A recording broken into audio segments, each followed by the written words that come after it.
on spite.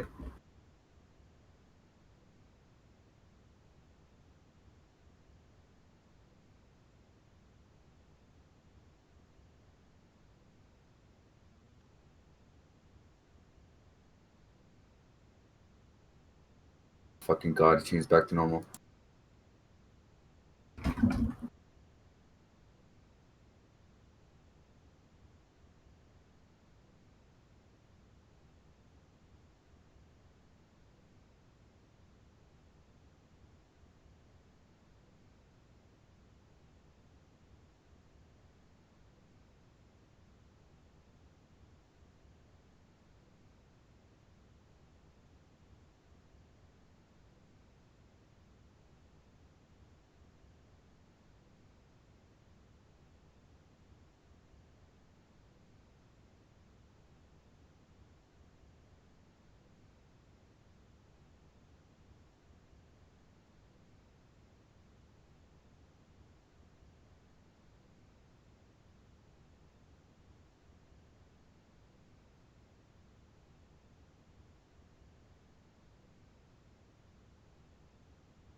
Uh,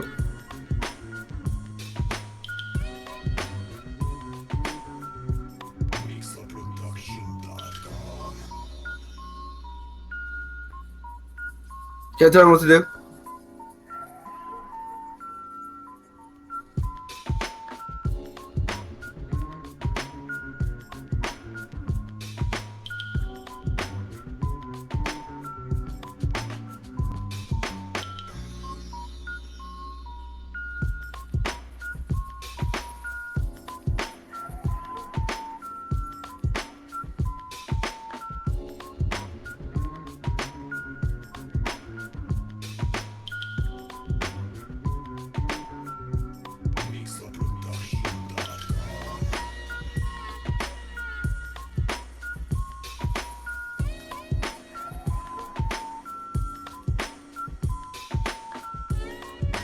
Oh, they won't be here to hear that. I forgot about that.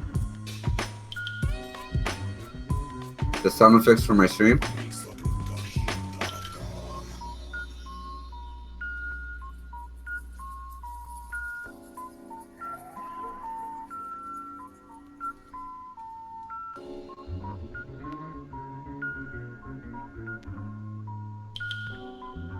And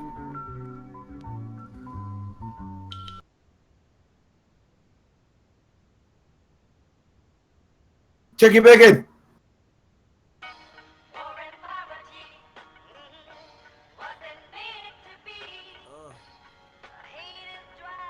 Are you ready? I'm ready. Are you promote everything on Discord ready? Not really. I'm just saying that. Say something, keep a little something wide. Wake up, future is coming wide. Everything is sacrifice.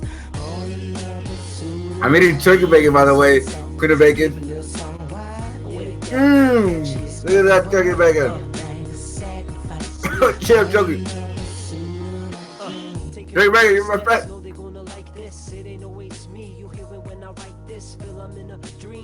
So priceless, fight for it. Life gets so cold at times. You're my friend.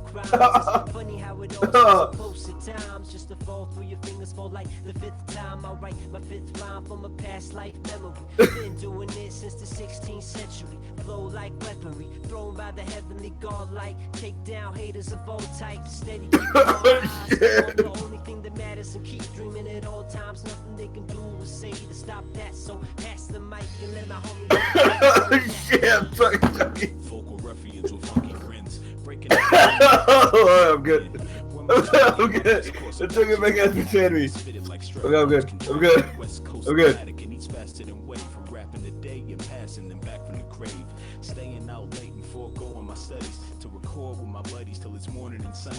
I couldn't let misfortune stun me, nor they stick gorgeous honeys that swore they loved me. I have no regrets if a Lord's above me. On this yellow brick road I'm running, swollen bunion, low on money when my business is done. A hint of style with some gym in the cup. It's been a while since my mission begun. I'm falling down, never quit or give up. Don't twist the dial if you're picking this up. Say something, keep a little something wide. Wake up, future is coming wide. Everything is sacrifice.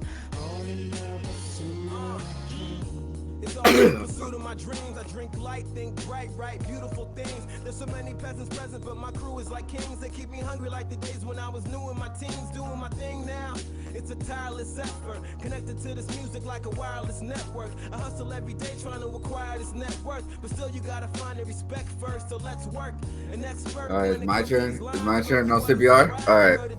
Yeah, I just woke up not that long ago. It's not karma. Quit bacon. It's not karma. Alright, anyways. I am, I guess you guys already know, I'm a creative streamer. I do a lot of traditional art and digital art. My art consists with graffiti and cartoon style. And I do like logos and, you know, panels and shirt designs, etc. Yeah. I'll be it, and this is the first show of known Outcast. Get started.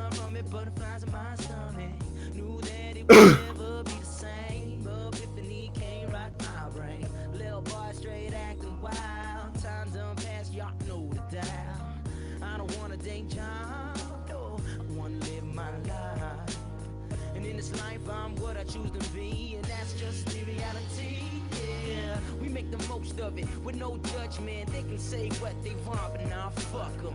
My body's in a moment of peace. I ain't got no Think of, but I know my dreams. That's a life that I want, a life I create. That's a life that I know that you cannot fake. You wanna shake? Go ahead and shake your ass. As far as I'm concerned, I'm the future, you the past. Say something, keep a little something wide. Wake up, future is coming wide. Everything is sacrifice.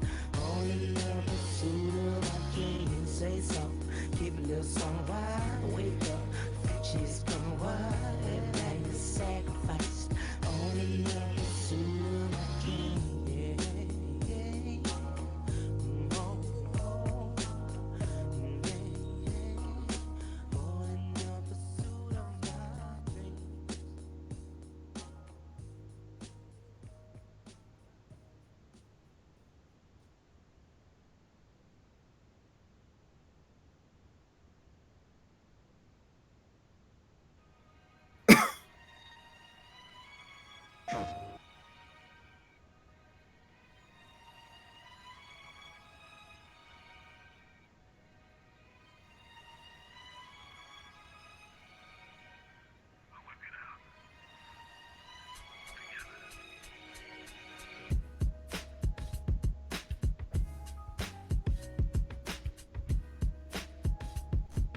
Killzone, yeah, I played it once. I didn't play it 2 through, but I played it.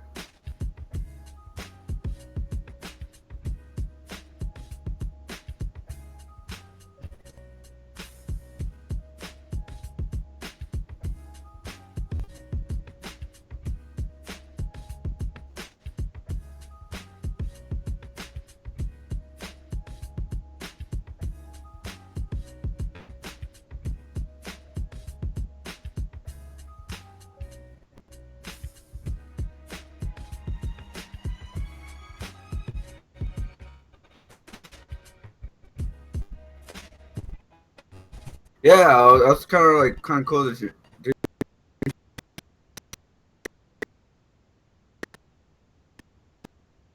The visuals look amazing. The map and the details on even like on the grass, the trees, everywhere looks amazing. I'm still kind of choking from that turkey bacon. That's I can't really talk right now. I'm trying to get through that. Go on.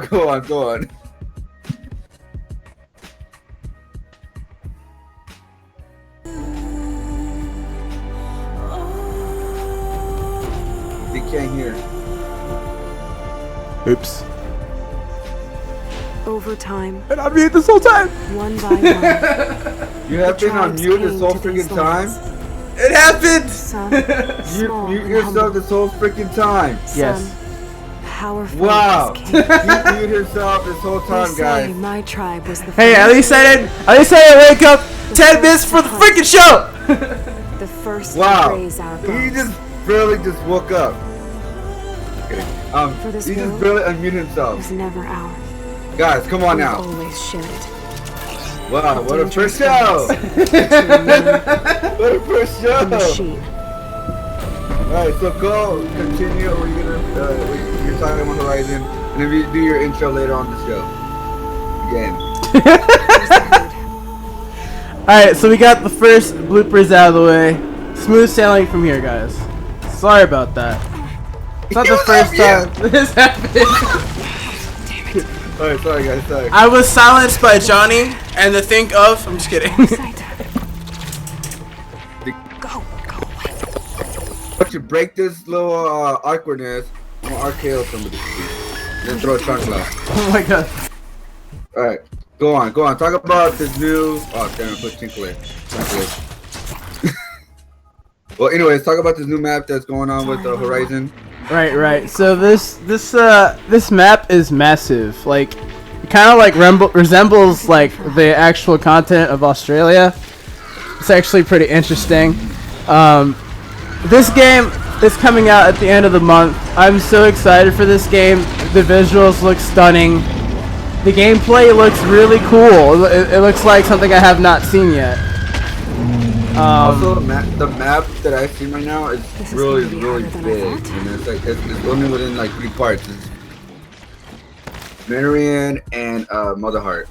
Right. It's And the like it looks massive, and it kind of reminds you of Zelda the game, because like with the 3 places, and we got the ice place, we got like the rocky place, we got like the forest. It's funny that you mentioned that, because they actually compared this game to Breath of the Wild. So they're saying you could either choose to play with Breath of the Wild or you could choose this game. I mean, Well, what do you think? Like, is this like for like more adultish? Since like, cause you know, like when Nintendo's all based around like more of like for like the younger market instead of like more of adults than anything else. Right? That's like a lot of like Nintendo. I would say this is geared towards more of an adult audience. It seems like, I don't want to compare this to Game of Thrones or, one of those kind of shows, but it seems like they're trying to present that kind of like meta. I would use the word meta. They're trying to present that kind of tone on the show or Right. on the game. It seems like they're trying to, strive for a darker, more realistic tone. The villain, like right now, like she is fighting a big robot. Right. She's fighting against a big robot right now, and so like that's like a bigger, like more deadly enemy than we will see on like Breath of the Wild. Right, and basically these creatures or medical machines, whatever you want to call them, they represent dinosaurs. So it's kind of funny that the sense is it's technology based, but the creatures that they fight look very similar to dinosaurs. Aaron's asked, is Horizon based on anything? That's a very good question. I think it's completely basic. I think it's gonna be it's inspired by Zelda. I'm pretty sure. maybe some influence from Turok. Turok, yeah. Like I don't know, but like the reason why I kind of feel like it's really inspired by Zelda is because of the map. Like that gives a lot away. Like it's like almost the same as like in the Zelda games. Like even like from the old school games. Right. We can take a look at the map here real quick. So this is the map that we were talking about. It kind of shaped like Australia, like I said, but this map is huge. This is a very large map. There's a lot of area that you can explore into. Now, I'm sure it's not the biggest map we've ever seen in a video game, but I think that there's a lot of room to explore here. I mean, I don't know what scale this is, but I mean, just looking at the gameplay, I'm sure that's just a very small area in this huge, gigantic map. Yeah, which is insane. Like, I wonder how like you're gonna get to one place to another. Like, I don't know if they've shown that already, because like in some games they have like little teleportation in a way, like to go to one place to another. Like, so you have to like waste a lot of time. But like in this one, I don't see that happening. Yeah, so fast travel would be very necessary. I would agree. So maybe the fast travel with him is being when like riding one of those robot animals and like draw across or something, or maybe flying. I believe you can ride the robot animals. I believe that is something you can like hacking do. them, because I've seen that in the trailer. Like you hack them or something. Right. So that's what I'm kind of guessing. Like probably will like end up finding one friendly one or something, and you're gonna like that's be a faster travel. Like you did. Like again, it kind of goes back with like Zelda with like the horse. Very true. So I think that's what I'm saying. Like, a lot of it, I believe, is really inspired by Zelda, which. I'm really looking forward to just exploring the land. Like I'm sure there's going to be tons of things you can do in the world. Yeah, I mean it's gonna be. It looks amazing. And then just by looking at the details within the trailer and then within this map, like how many places are gonna be where you could go explore and do all this. Like the game is not gonna be done within like 5 hours. Yeah. If you really want to explore the game, like you gotta like you. I'm pretty sure what this game looks like, you will get your money's worth. It's not like a. I'm pretty sure there's gonna be a lot of things to do in this game. A lot. Another thing I'm wondering is the main character, is that the girl from Game of Thrones? Because it looks exactly like her. I don't know if you've seen Game of Thrones, but there's one character on that show that meets this guy named Jon Snow, and she looks exactly like her. I don't know if they've talked about like where they got the face scan from, or if that is her. I just have a suspicion that they made the face scan or the player model like based on that character, because she looks like a doppelganger. Like it's the same. It looks like it's the same person.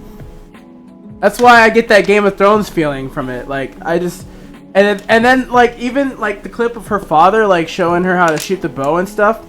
There is a little bit more reminiscent of the Game of Thrones characters. It looks more like Game of Thrones. That's why I'm thinking it's more towards an adult audience. I don't see any mentioning of the rating on the game. I'm assuming it's going to be rated M for mature, because every Guerrilla Games game has been rated M for mature, because Killzone. I think this will be rated M. I think it would. But there is a possibility it won't be. Because of course there are like you will see some violence on it, but I don't think it's gonna be like I don't know. I don't. It could not happen because I don't know. Like it could not be mature.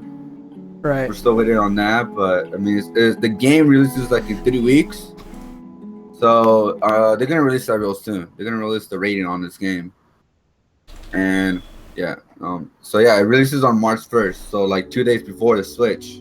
Right. So That's another peculiar thing because this game is supposed to be competing with Zelda, right? So like, the Switch is gonna come out with Zelda on launch day. We're gonna have this game come out.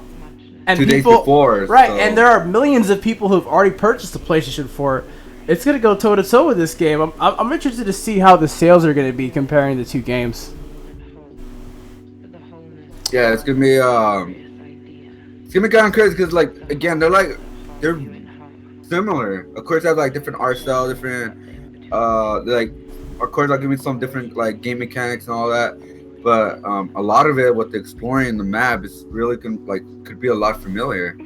So like pretty much like, do you want to try this new game, or do you want like also you could have both, but like, or you want to go back to like the where it started off with Zelda with the new Zelda game. Right. Aaron had a question. Do you guys think that Zelda will bury Horizon? I think that there are already so many consoles out there for the PlayStation 4. We don't know how many pre-orders the Switch is going to have. And even so, we don't know how well the Switch is going to do in its lifespan. Because, I mean, in my opinion, they kind of messed up with their reveal, that little reveal in Japan. I think they missed the beat a couple times. Like, they could have talked about the specs. They could have talked about the games that are coming. Instead of just giving us a montage of games without any titles whatsoever, they kind of just gave us a little, here are all the games that are coming. Like, the one thing that really went on was the goddamn controllers. I'm sorry. Like, the controllers. They really went into detail with the controllers. They really want to sell us about the controller. It could be 2 players and how, like, really good to use and all that, but in all honesty, they kind of wasted the time on that. You know, like they could have cut this segment a little like in half and give us all information that we needed about the controllers. The ones that they gotta sell us on is on games, not on controllers, on games. And they really didn't do that. They just teased us of what games are coming out, and so and now they decided to release only 5 games or so within the Switch. But then, like, I'm pretty sure they heard like a couple of people complaining and all that, and now they're releasing 10. But it still doesn't have like they didn't really like show a lot of like more of a Zelda and all that, because again, it's gonna be competing. Horizon and Zelda are gonna be competing against each other. There are 2 different companies, so like it could be one of those things where like they just people just buy both. People just prefer to play PlayStation 4 games. People just prefer to play Nintendo games. But I don't know, like this is like a new market. Like, this is a new game and a new system, right? So people are gonna decide: do I want to get the new system with the new Zelda game, or do I want to try this brand new franchise? And the other thing that you gotta consider is this is a brand new IP for Guerrilla Games. This is a brand new game. They've never made this kind of game before, and Zelda has been a game that Nintendo has been making for decades. Like, this is not their first time at a Zelda game.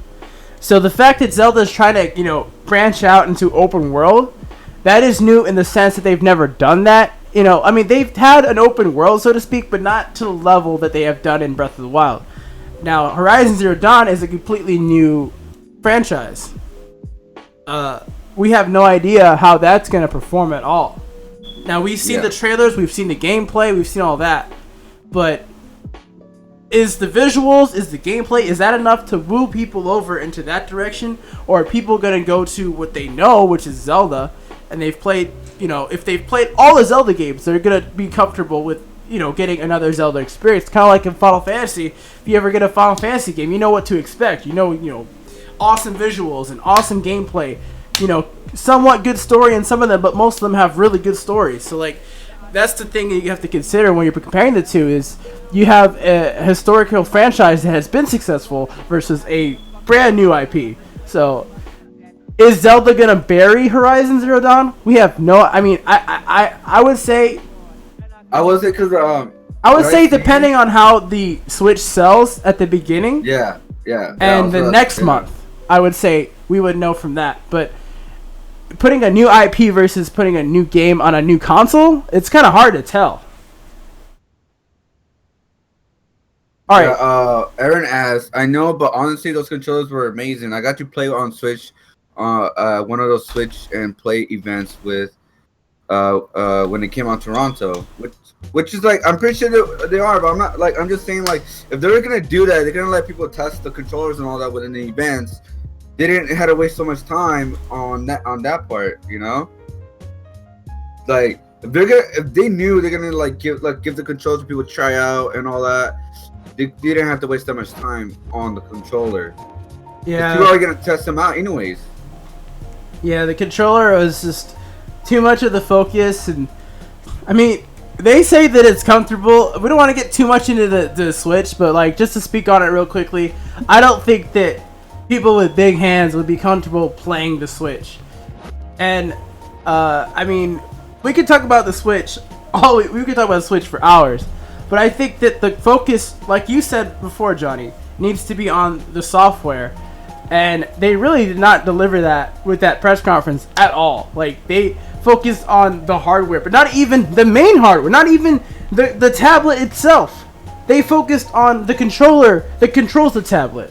So, I don't know what they were thinking. Again, we could talk about it for hours, but I really think that Nintendo needs to focus on software. Once they get the focus on software, I think they'll be back in the game. But if they focus on the gimmicky controller that they're trying to implement, that was kind of like the Wii with the little nunchuck or whatever, scrap that. Focus on games. That's what people care about when they buy your console. They care about how many games are coming out for this thing that I'm excited for. Horizon Zero Dawn, I am stoked for this game. It looks I mean, just take a look at the visuals, man. Like, just. All right. Before we go through it, we're gonna maybe just like read the last two questions or like what Aaron said. So the hype for Breath of the Wild has been building up for years. Some would say it's the most anticipated game. Also, said, yeah, I agree. One of the most important parts of the new system is the launch titles, and the PlayStation didn't do that good of a job. So again, it wasn't a good representation, and with Horizon, I mean, it had a lot of people up with the visuals and like gameplay, the machines, all that stuff, and it really hyped people up. And Horizon could be a really big hit. It could flop or be a big hit. But what we've seen so far, it looks amazing. Just look at that picture right there, like the view. Just like look how like that's like that just tells you that you're gonna go on an amazing adventure. Now keep in mind that this image is captured on the PlayStation 4 Pro, so people like me won't get to see that image with that quality. But then again, I don't have a 4K TV. I know some people do, but the norm is not 4K. Yeah. A lot of people, that's not like the 4K thing is still brand new. You know, not the people are gonna like. Not a lot of people are gonna have that right now. It's still brand new, just like when the Blu-ray came out or anything real like that when it came out. It's just 4K is still brand new. Like 4K. So like, I think that the capability of showing this to be 4K, I can't deny that image. I don't know if I've seen a game that looks better than that image. Like, I'm just being honest. I'm not sure if I can even compare another game with this image. So the capability of 4K and showing it as 4K, that is awesome. But I don't know if that's the mainstream. I don't know if that will be the mainstream. 4K TVs are coming down in terms of pricing, but I mean, I still think 1080p is like the normal. All right, it's time to move on because we went on this for Horizon too long. Yeah, we've talked about this. Last thought, like quick last thoughts, so we can move on. Last thoughts, just quick last thoughts of Horizon. I'm getting it. That's my last thought. Okay, all right. I'm getting it. I'm buying what they're selling. I know I'm gonna get a lot of like hate for this, but I'm actually more excited for Horizon Zero Dawn than I am for Zelda. I'm not gonna lie. Okay. For me personally, since I'm gonna wait on the Switch, there's a big possibility that I will get this game. Like bigger possibility than me getting this game than any like the Zelda game. I think it looks amazing. The gameplay looks amazing. The story looks interesting. And yeah, that's the last thoughts to Horizon for me. Um, so I'm gonna read the last couple things. I'm going to do a 4K giveaway from my uncle Badalon. Oh, those curved TVs, right? That's the 4K TV, right? The curves or whatever. Yeah, Well, pretty much. how? Well, it's sort of like outside, but like, how much do you think the Xbox Scorpio will cost? I think it'd be like same price as PS4 Pro, personally. Yeah, I would say Personally, so. Just to keep up with market. Yeah, just to keep up in the market. Yeah, I think it's gonna be almost like the same price as the Pro. To be honest, say. Yeah. Again, we gotta move on. Horizon looks amazing, and what is the next thing? Alright, so we're gonna talk about Steam shutting down the green light voting game tool, and they're basically replacing it with something new. Now, this is something that indie game developers kind of relied on for Steam. That way they could, in a way, it was giving the power to the people. The people could vote in the games that they wanted, and then it would be on the Steam store. Now, according to this article, the power is being taken away from the people and being put in the hands of employees from Valve. I don't know if I agree with that. I'm sure there's going to be more information to come about it, but I feel like, as a company, Valve should be in control, have the final say, but I feel like taking the power out of the people is kind of like not good. I don't agree with it. Yeah, I mean, like, I don't know why they decided to do this. I don't know why they decided to like take that off. Like, is this more? All these games supposed to be like from the indie developers, like the small teams and like the underground, the underdogs, try and make a game and release it. But now it may not ever be released if they don't like it. If they think they will not sell, if they think they will not sell, they will not release it. Even if other people say they do want to greenlight it or anything like that, that's not gonna be like it's gonna done. It's like this gonna be like maybe like some of the most amazing game could never be released no more because. Well, I'll read this part from the article. The program was also the target of criticism that the thresholds for game approval were opaque, basically saying that the system was prone to manipulation that led to a flood of half-built games, scams, or other malware that was found onto the Steam's marketplace. This is where you could implement the Steam or the Valve employee at the final say. It says, okay, let me review what this is. The public likes this. Let me make sure that this isn't a freaking virus, and go through, all these checklists. If that was not like implemented from the start, then yeah, I should say get rid of this system because it's obviously not working. Now, yeah, I mean, when you read that part, it kind of that sort of kind of like also makes sense because it also takes away spots from the real full functioning games too, right. People could be lying with false advertisement within their games, right? Especially like that one game, not like people like talking about it, like No Man's Sky. That was false advertising. I know it's like a different kind of like game, but I'm just saying like. Oh man, No Man's Sky. Yeah, like I'm just saying, like it could be that. I think that's what they're talking about. Like, there's a lot of false advertising games that don't really work or don't really look like how they submitted it, their trailer or their demo, or whatever. I don't know how it works a lot, but yeah. So I mean, like I'm saying, like I don't know. This could be a good, this could be a good thing or a bad thing. We'll see. Like within like the past, I don't know, like months pass by and see how it works. Yeah, I mean, like that's all. Like, cause I guess they're trying to like to not validate like the reveals. Like here's one of the things they said: Valve's employees will review the submitted titles as long as they function as advertised and don't violate legal restrictions or local bars on pornography or types of content that AIM is approved to titles. So, right. I guess they just want to be a little bit more strict within that realm, so they don't like get like real half-assed games and like. and be created. I still think that the community should be able to have some voice, because if there's a game that the community really likes, I feel like that they should be able to vote in the game. In a way, they're rewarding the game developer that made this to get paid. So I mean, I agree that if there has been ways for malware and all that stuff to get onto their servers, that's really bad. Like, that needs to be checked out. But I think that they should be cautious on how strict they be.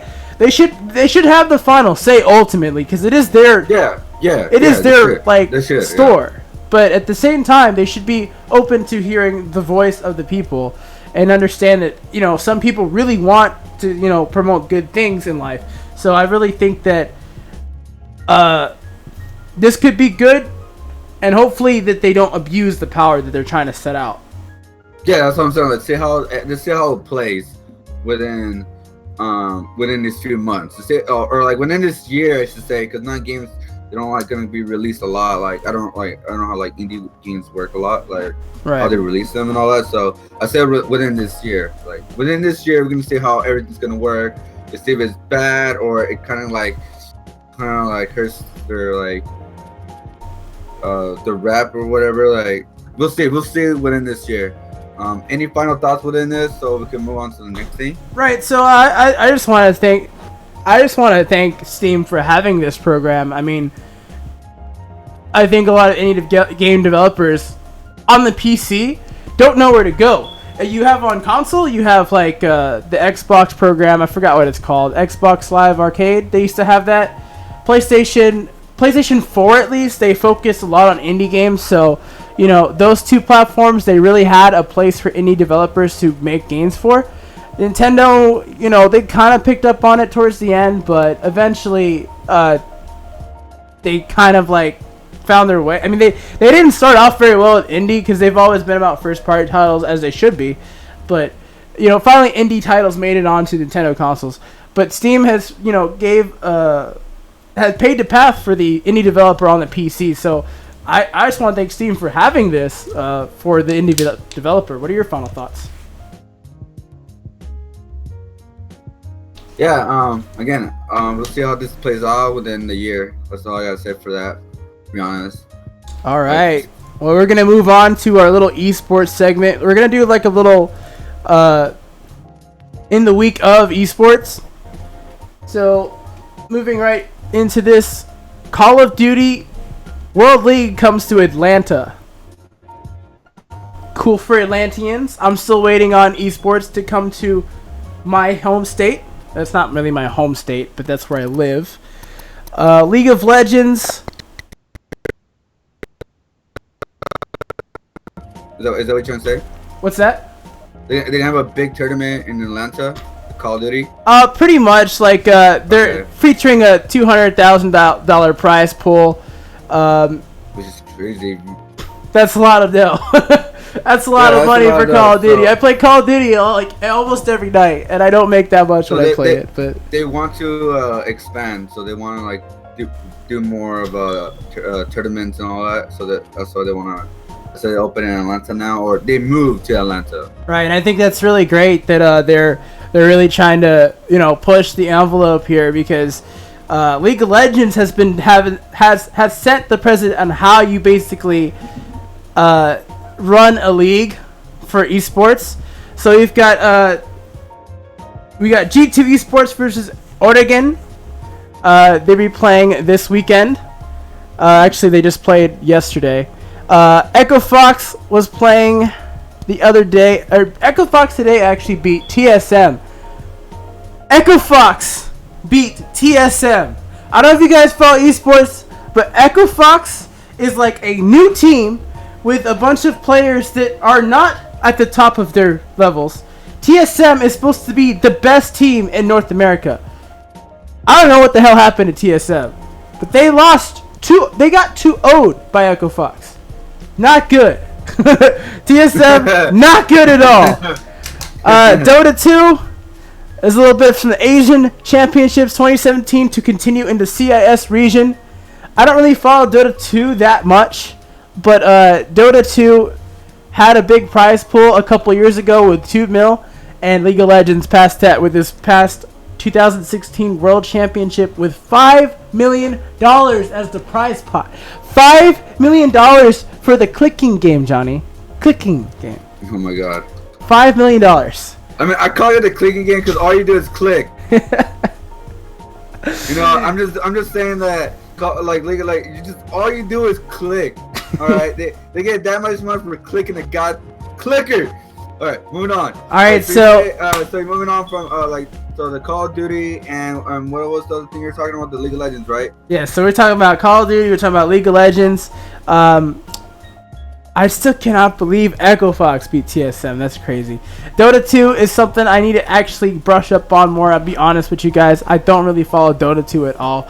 But there's Asia Championships in 2017 to continue in the CIS region. Team Empire versus Team Spirit. This was earlier this week, of course. Heroes of the Storm. I'm surprised at that game. I'm going to be honest. Popular. I see a lot of people playing that. I'm surprised that game is still relevant. I really am. Okay, moving on. I'm really surprised. Hearthstone is a fun game. I love playing that game. Hearthstone, I don't want to talk about that because me and you got into it and you cheat. I don't want to talk about Hearthstone. I beat him really, really bad on that game. Like at Hearthstone, I do enjoy it. I have seen some of like the tournaments and all that because I'm curious. I'm always curious who's gonna win and how they play and like some of the strategies they pulled. Sometimes like I still play the game to this day. Not as much as I did before, but I still play it because Hearthstone is a really fun game. You know, it's like every play is Yu-Gi-Oh for me. It's like a dope Yu-Gi-Oh for me now. I don't know. Hearthstone is more Magic than Yu-Gi-Oh. But I'm just saying like it's a card game that I could play online and it's really fun to play. And then Smite, I have not played Smite. So have you played Smite or no? Oh yeah, Smite is.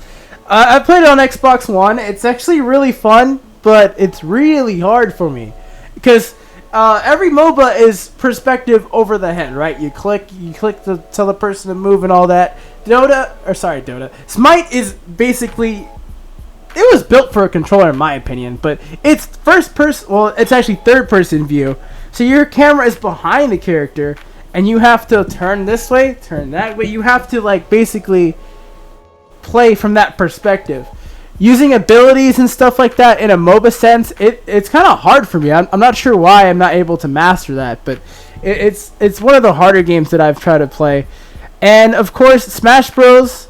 Smash Bros is Smash Bros, to be honest. Like Smash Bros, like even like I know some people prefer Smash Bros Melee as in tournament kind of thing, but Smash Bros 4 is still relevant. It's still a lot of people still play it. There's a lot of cool characters that have never been in Smash before, and I have seen some of the tournaments. It's really fun. It's really cool to see. Yeah, I mean, I don't think Smash Bros will ever die. Like Melee hasn't died yet. It's been almost 10 years or more with Melee, and it's still relevant to this day with competition. Right. So I don't know how long Smash Bros 4 will last. But I think it'll last a little bit. I think it will last a little bit longer. Like it'll still last a little bit. Like Smash Bros. Will still be relevant. Yeah. Well, I just want to focus on the tournament that was in my local scene. So, MK Leo, the current, I wouldn't say he's the best player, but the player that won at Genesis 4 was in my city yesterday, taking on Trilla. And let me see. I think MK Leo lost to Trella, if I'm not mistaken. Which is huge, because everybody says that Texas is a free region, that there's no talent in Texas. That's not true. There are a lot of talented players in Smash 4. Now, Melee is a different story. I don't think we have that many talented players in Melee. I would say, like just like what Willie just said, like you think that Smash Bros is overrated? Yes, Trayla is the Ryu main. Oh yeah, I think you're saying it's Trayla the Ryu main, but like, do you think Smash Bros is overrated? Do I think it's overrated? Yeah. Smash Bros. I think you're talking about Smash Bros 4. In what sense? Like that's what I don't know. I think like because I would say Smash Bros 4 is dying, but it's still relevant to this day. It's still going. The competition is still going, and because again, like this is one of like the So one of the best rosters of all time within Smash 4. But again, people like more of a melee. It's like the melee competition is still like it's much better than Smash 4. But So I wanted to say real quick, Texas beat Mexico. Trela beat MK Leo. And MK Leo won Genesis 4. Therefore, Trela is the best. Therefore, Texas is the best. I'm done. No. Oh, Just kidding. Oh my god. Okay. That is your wrap up for the esports segment. Yeah. Any last thoughts? Any last thoughts with this segment? Any last thoughts? With the esports in general, like what does this mean entirely? Young people, get off your ass and play these games so you can earn yourself some money.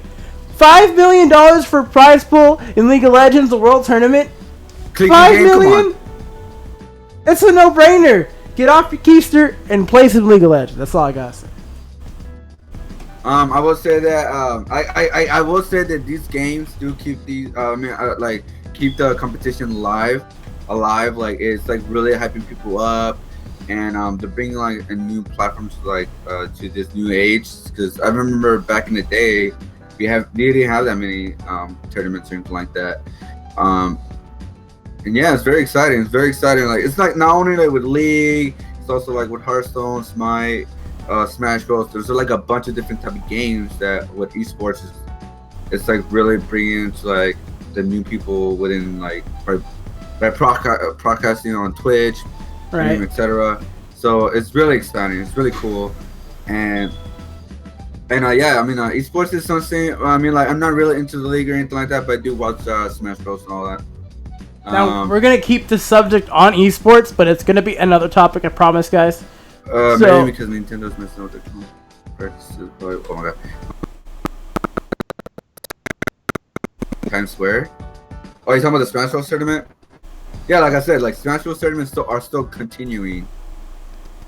They don't die. Oh yeah, the money's gonna keep getting bigger and better, and the people are gonna keep getting bigger and better.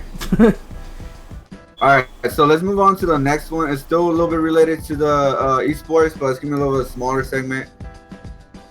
Alright, you wanna go on and... So we're gonna present this video here in the background while we talk.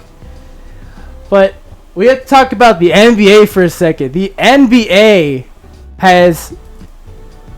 This is huge, guys. This is huge news. We talk about this for a little second, but the NBA has decided to invest money into esports. In the past, we have had the NBA, certain teams have like chimed in, certain players have chimed in terms of like buying teams or funding teams, whatever. We have former players like Rick Fox owning Echo Fox, who beat TSM. I still can't get over that guy. That's crazy. So moving on. We have the NBA launching its own E-League sport. They are launching their own E-League that will coexist with the NBA, meaning that they will sign 5 players per team to partake as NBA 2K players. Now, we're not sure if these are going to be like actual professional players in terms of like the NBA players video game form or their own created players. That's not really clear in the article. Yeah, but it's not. It's something brand new. Because again, NBA sees the potential of esports, so they're like, we got to get on this. So they're like, oh, we do have a franchise.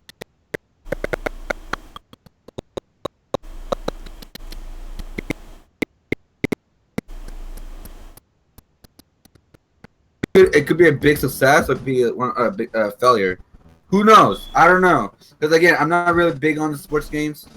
So like, it could be a success. It could not be a success. Since you actually play like the 2K series.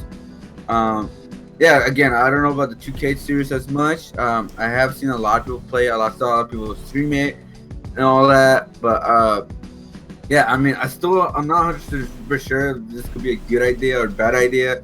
Again, I have to wait, see how it plays out. because this is a different game. This is a different game than the other esports games.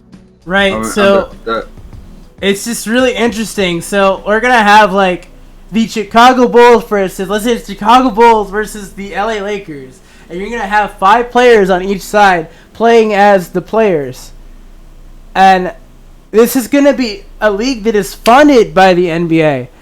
So the NBA is putting in money into this.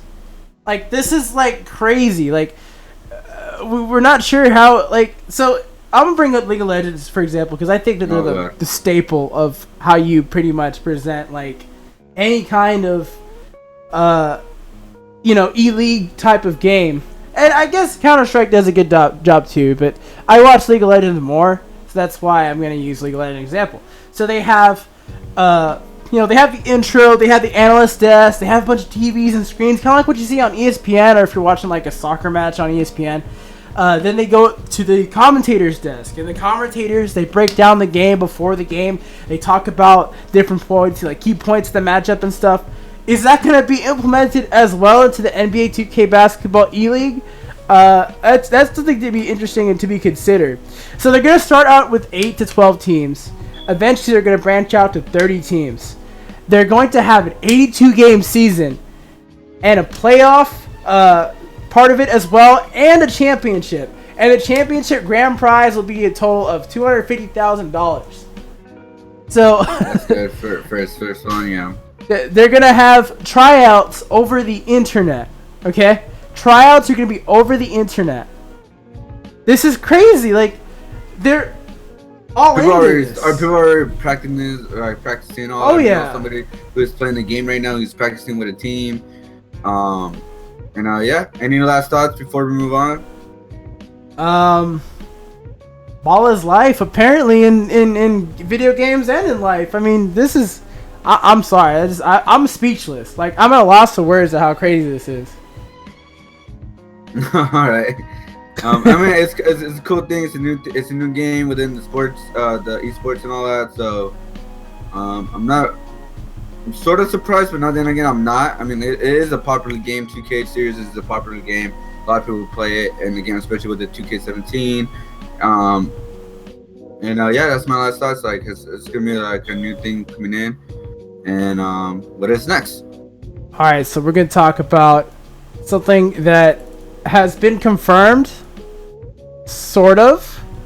So we're talking about Destiny 2 coming in 2017. Which is bullshit. This is the stupidest thing ever. Alright, we gotta talk about Destiny 1. Like, they said this game was supposed to last for 10 years. Right, yeah. The Destiny the first game Destiny was supposed to last for 10 years, right? That's why they've been releasing all these different packs of the game. Especially what was the latest one? What's the latest pack for Destiny? Rise of Iron trailer, which is playing right now on the KO show. So it's like that. They're still releasing new content on Destiny, so Destiny, they're making a Destiny 2 game? Is that gonna be, like, I don't know, like, I'm just gonna say, like, is this gonna be like an extra pack to be added to the regular Destiny? Because they said 10 years. They said 10 years. The game released in 2014. It's been 3 years. It is a head scratcher. So it's kind of like really weird that they are Destiny 2. So what the hell? What the hell? Now people gotta spend more money to get the new ones.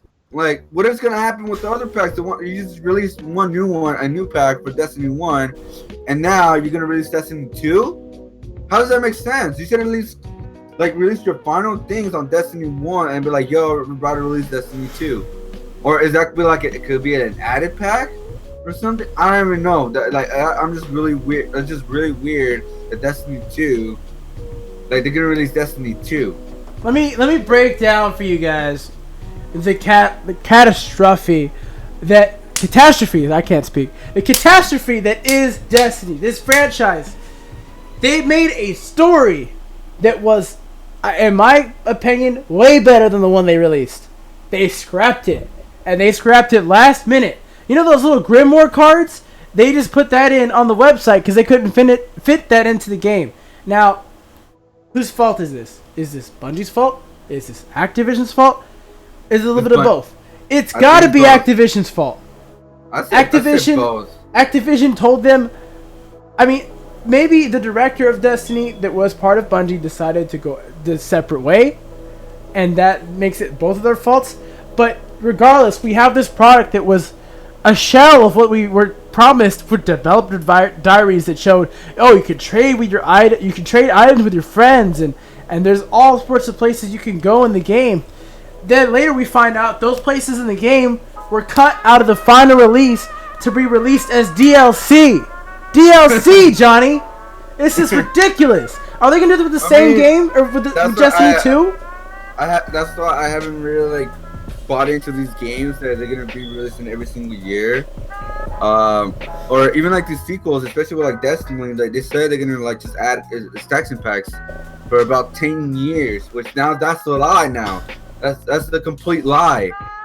And so I'm like, I don't like, and this. Hopefully people are gonna be like, hell no, we're not gonna buy your Destiny 2 game. Screw you guys. We're not gonna support this. This is bullshit. Well, to answer your question, it says here in the article, last we heard the game was on for 2007, and according to Activision, that is still the plan today. Full Destiny sequel in 2017 to broaden the franchise's global reach. Does that mean we're going to get a PC release? Hello, PC? Are you home? We still don't have Destiny on PC. They said, oh, we'll worry about it later. We'll make a PC version later. But now we're getting Destiny 2? We're getting Destiny 2. All I gotta say, forget Destiny 2. Don't support this. Don't support this. Like, they lied, pretty much. This is like Capcom putting DLC on the disc all over again. This is Capcom all over again with their Street Fighter franchise, with Super Street Fighter, Ultra Street Fighter. Exactly. Like, this is bullshit. So I said, don't buy this. Don't support this. All right. So my final thought is, I can't believe there's gonna be another Destiny in 2017. That is my final thought. Well, I would say like what you said with like everyone thought you could explore the world and go around the town site. Yeah, I had Destiny. I bought it when it barely came out. Destiny was a bullshit game at first. Couldn't explore anything. It was another false advertisement. And then they added all these new ones because they know like they released all the new ones to like add these exploring mechanics and all that. But now that we got the game that Destiny was promised to be, right? Even though it costs a lot of extra money to buy these fucking packs. Insane. Now they're gonna release Destiny 2. So basically like, oh, let's just release Destiny 2, forget the rest. Like, guys, doesn't matter if you guys really bought the new pack Have we gotten any kind of screenshots, gameplay, anything for Destiny 2? No. That's what I'm saying. Like, it's coming in 2017. I have not seen anything. I have not seen a trailer. I didn't even know the game was coming now, not too long ago. I mean, I don't know, what is this? Like, is this a troll? Is this an early April Fool's joke? I'm hoping. Here's my hope that they realize that this is a stupid idea, and they just release it as an expansion, not DLC, an expansion. And I'm talking about a true expansion. You remember the back of the days, like Age of Empires, or those kind of games that were expansions that had like a different form of the same game. I want that. I don't want like 5 missions and new weapons, new maps. I don't want that. I want an expansion. Now, I never played Rise of Iron, so I'm not sure like what is in there. But I'm sure if they've been anything close to what they have been in the past, it is just garbage. All right, you ready to move on to our topic? I'm tired of talking about Destiny. Let's talk about something else. All right, so let's talk about something else. Okay, so for me, honestly, like, all right, so the new Call of Duty game is going to the traditional combat. Pretty much saying they're going back to the traditional ways, like from like I think they're talking about back to like Call of Duty 4, Call of Duty Modern Warfare, etc. Because who knows? Maybe because they saw how like people wanted to play the remaster of Modern Warfare. They didn't want to play like because they probably saw the potential that like people want the old school way, not with the jetpacks and jumping or like running on walls and the futuristic stuff. Like that's for me, that's not Call of Duty. That's just a copy of Titanfall, because I believe Titanfall the first one who did that on the first game. So like, if they're going back to the roots, it gets my interest. But again, it's Call of Duty. They have really been disappointing title after title after title for the past few years, personally, for me. So that's why I'm not really like, yay, a new Call of Duty. Well, it comes out every single year. So, I mean, there's not really excitement, you know. It comes every single year. And again, like for me, I'm more selective. I got to be more selective in the Call of Duty games. And for honestly, the latest Call of Duty games have not been interesting for me to be buying it. I did want to buy the new remastered version, but I couldn't get that game because you had to buy the new game, which it looks horrible. So we have like video of it playing right now. I saw nothing but robots, and that's where I draw the line. Like, if you want to make a robot game, call it something else. Yeah. But I'm a huge fan of Black Ops 3. In fact, I think every single Black Ops game that has come out is my favorite game of the franchise. I think my favorite Call of Duty that ever come out was Black Ops 1. And it's just because the plot twist at the end with the story, I don't know if, I mean, it's been years since the game's come out, so I don't think I'd be spoiling it by now, but there's a lot of things that happen towards the end that are just kind of twisted and fucked up. I like that. I would say that the Black Ops franchise has been like one of like the best of Call of Duty. Because I remember Black Ops 1, I remember Black Ops 2, and like I even remember Black Ops 3 because I did play it. I won't say like Black Ops 2 was my favorite of all the Black Ops series personally, but I will say they're doing a good job within the Black Ops series. But again, like with everything else, with the rest of the Call of Duty, it's just not living up to it. I know they gotta do something different and all that, but I just don't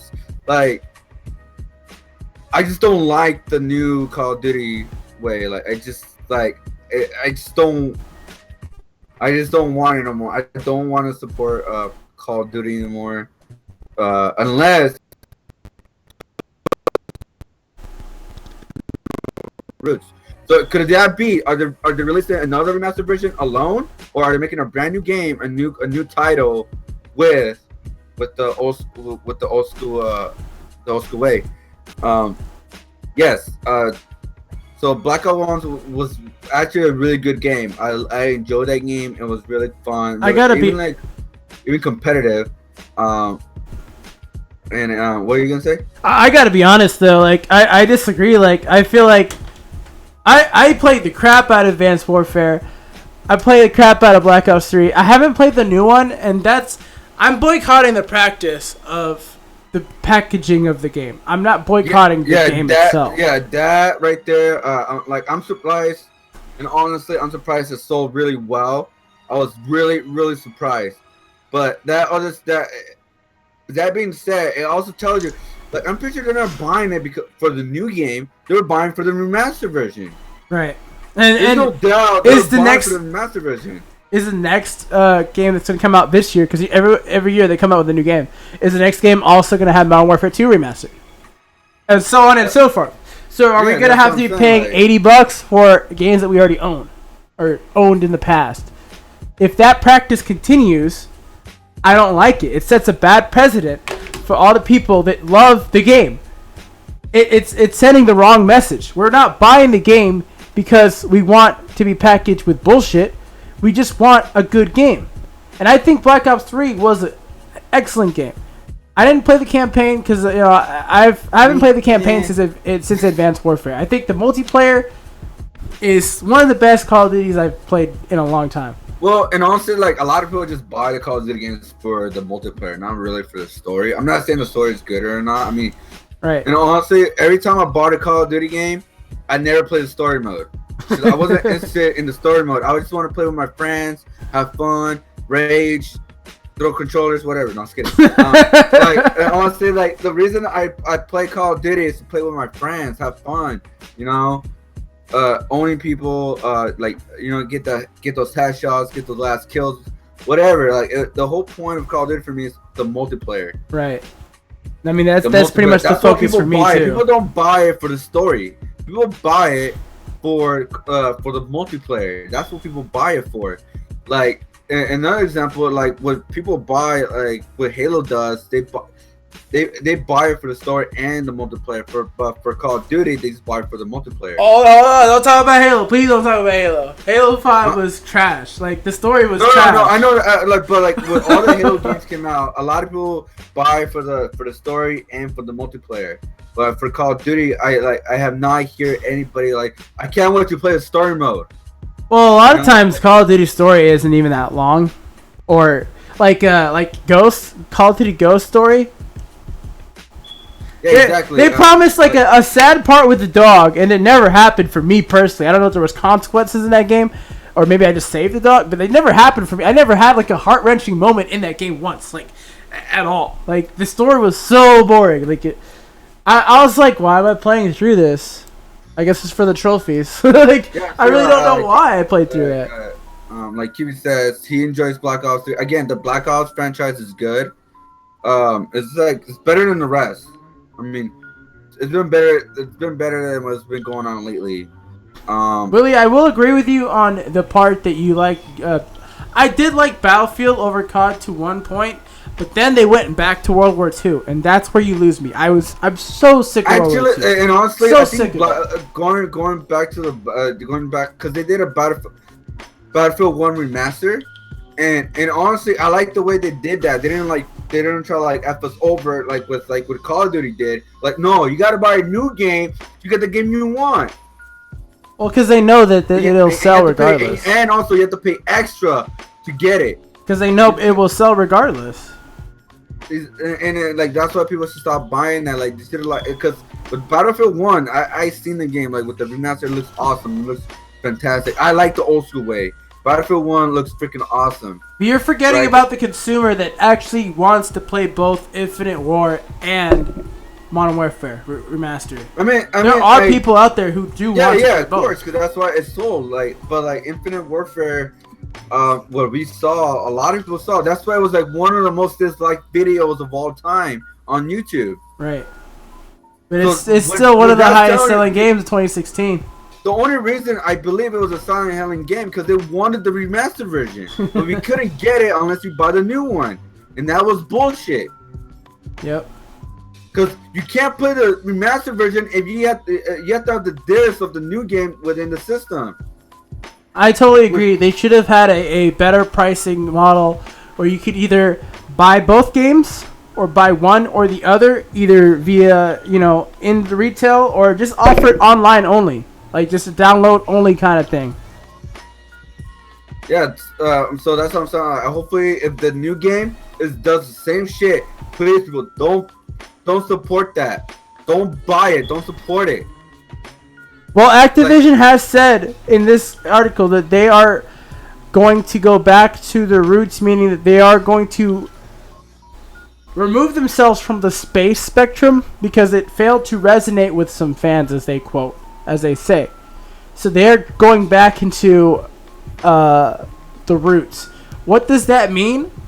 If they truly mean roots, it means gun-on-gun play, limited kill streaks, because the kill streaks, in my opinion, have got a little bit out of control.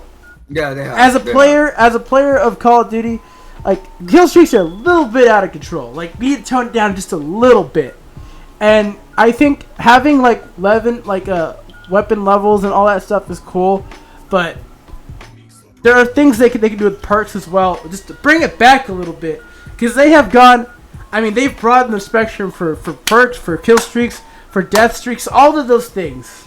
They keep broadening the horizon for that. And another thing, this is one thing I do not like about Black Ops 3.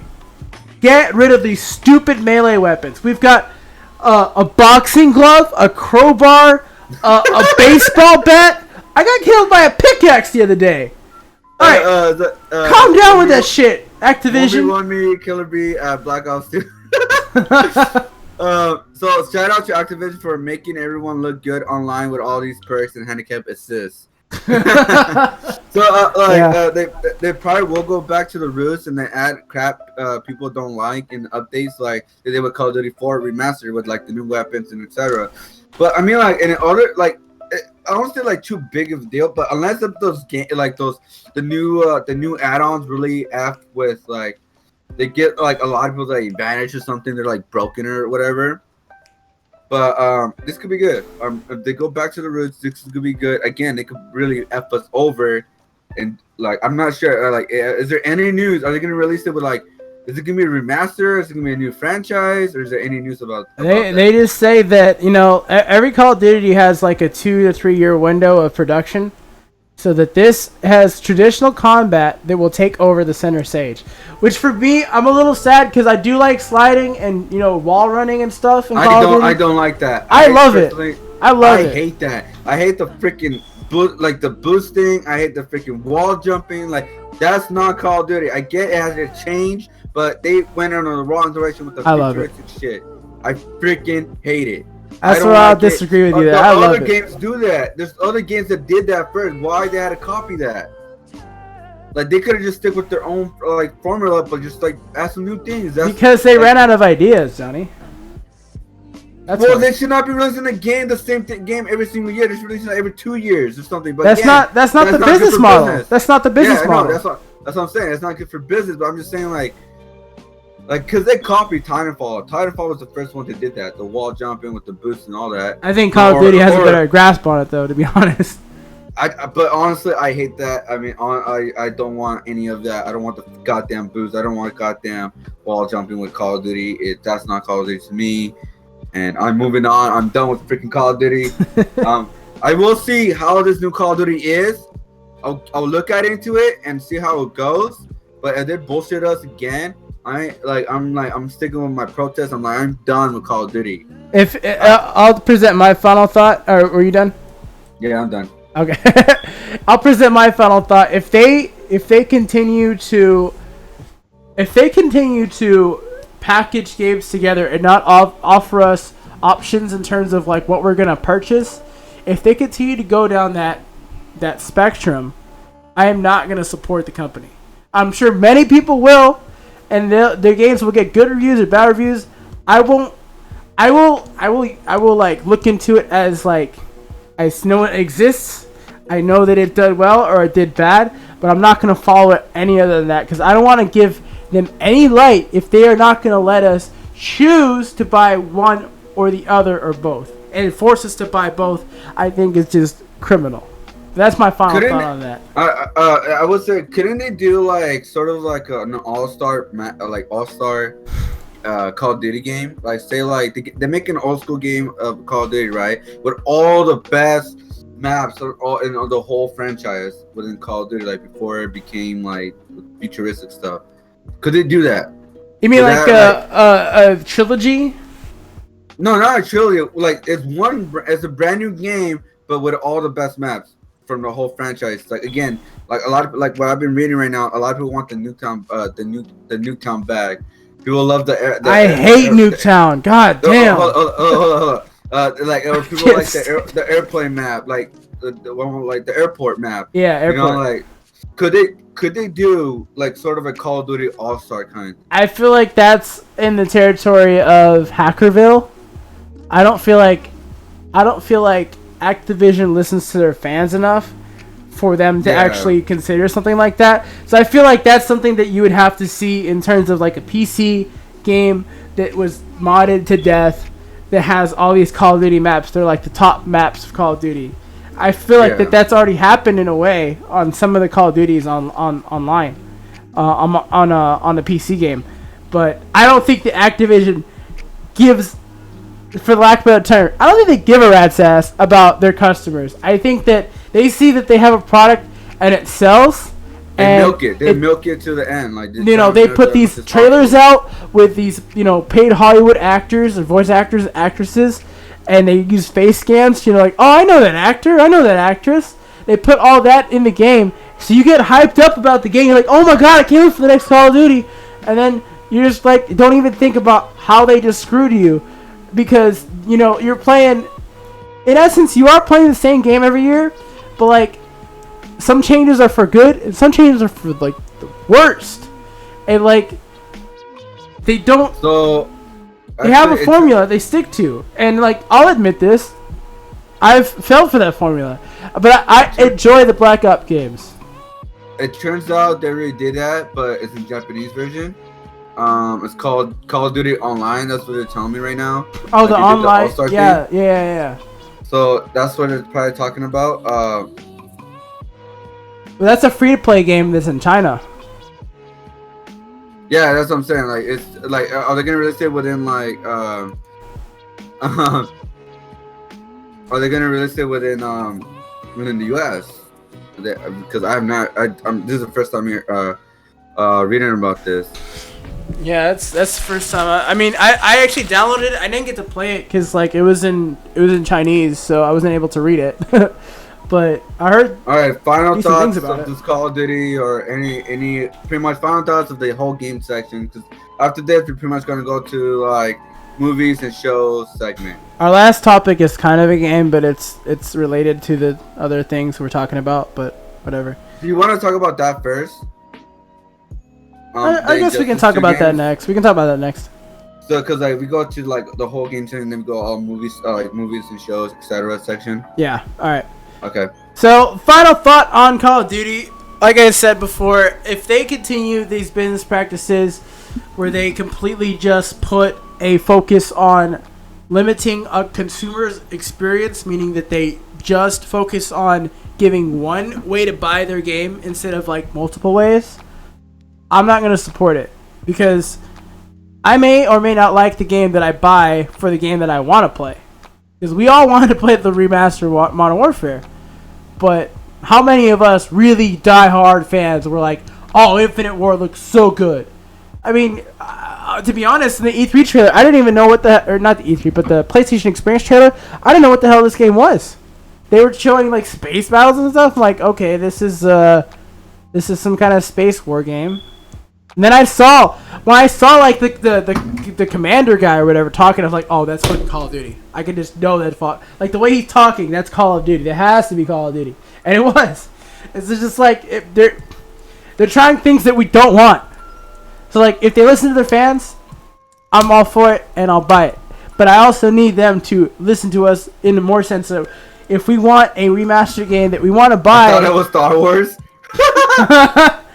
If we want to buy a game, give us options to buy it. Don't tell us we have to buy the other game with it. Because as the Xbox learned, if you package something that is more expensive than the PlayStation version of something, aka their console was packaged with a Kinect, people didn't care about the Kinect, so they sold it without the Kinect, and voila, they got worse sales. So you offer more options for people. This is a long thought, I know. If you offer more options for people, people will buy your shit. That's my final thought. Alright, so That's my final rant. Say what TV said, the only way I'm gonna buy the next card if the boot's on the ground and the main character is Jason, which I don't know who Jason is. The guy from those Nightmare movies. I don't know. I was thinking Jason Bourne. Just kidding. Oh my God! It's Jason Bourne. No, but honestly, again, we'll see how it goes. And oh God, warning. Anyways, so we're gonna do the next game. We're gonna talk about a game that's gonna come out real soon, and that will be.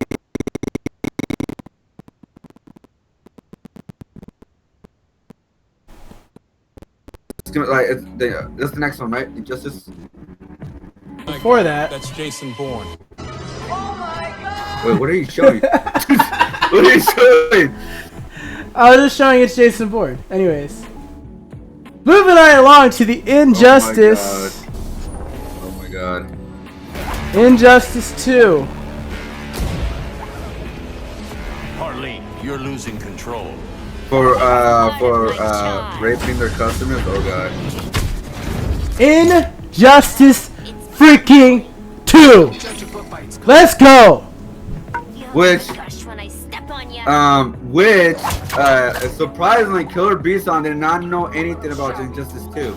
I knew that existed, and the Flash is in there. That's all that fucking matters. Let's go. No, like when I show him, like when I said we should talk about Injustice 2 because there's a lot of new content coming out and there's a lot of new characters in Justice 2 than Injustice 1, and he was like, "What?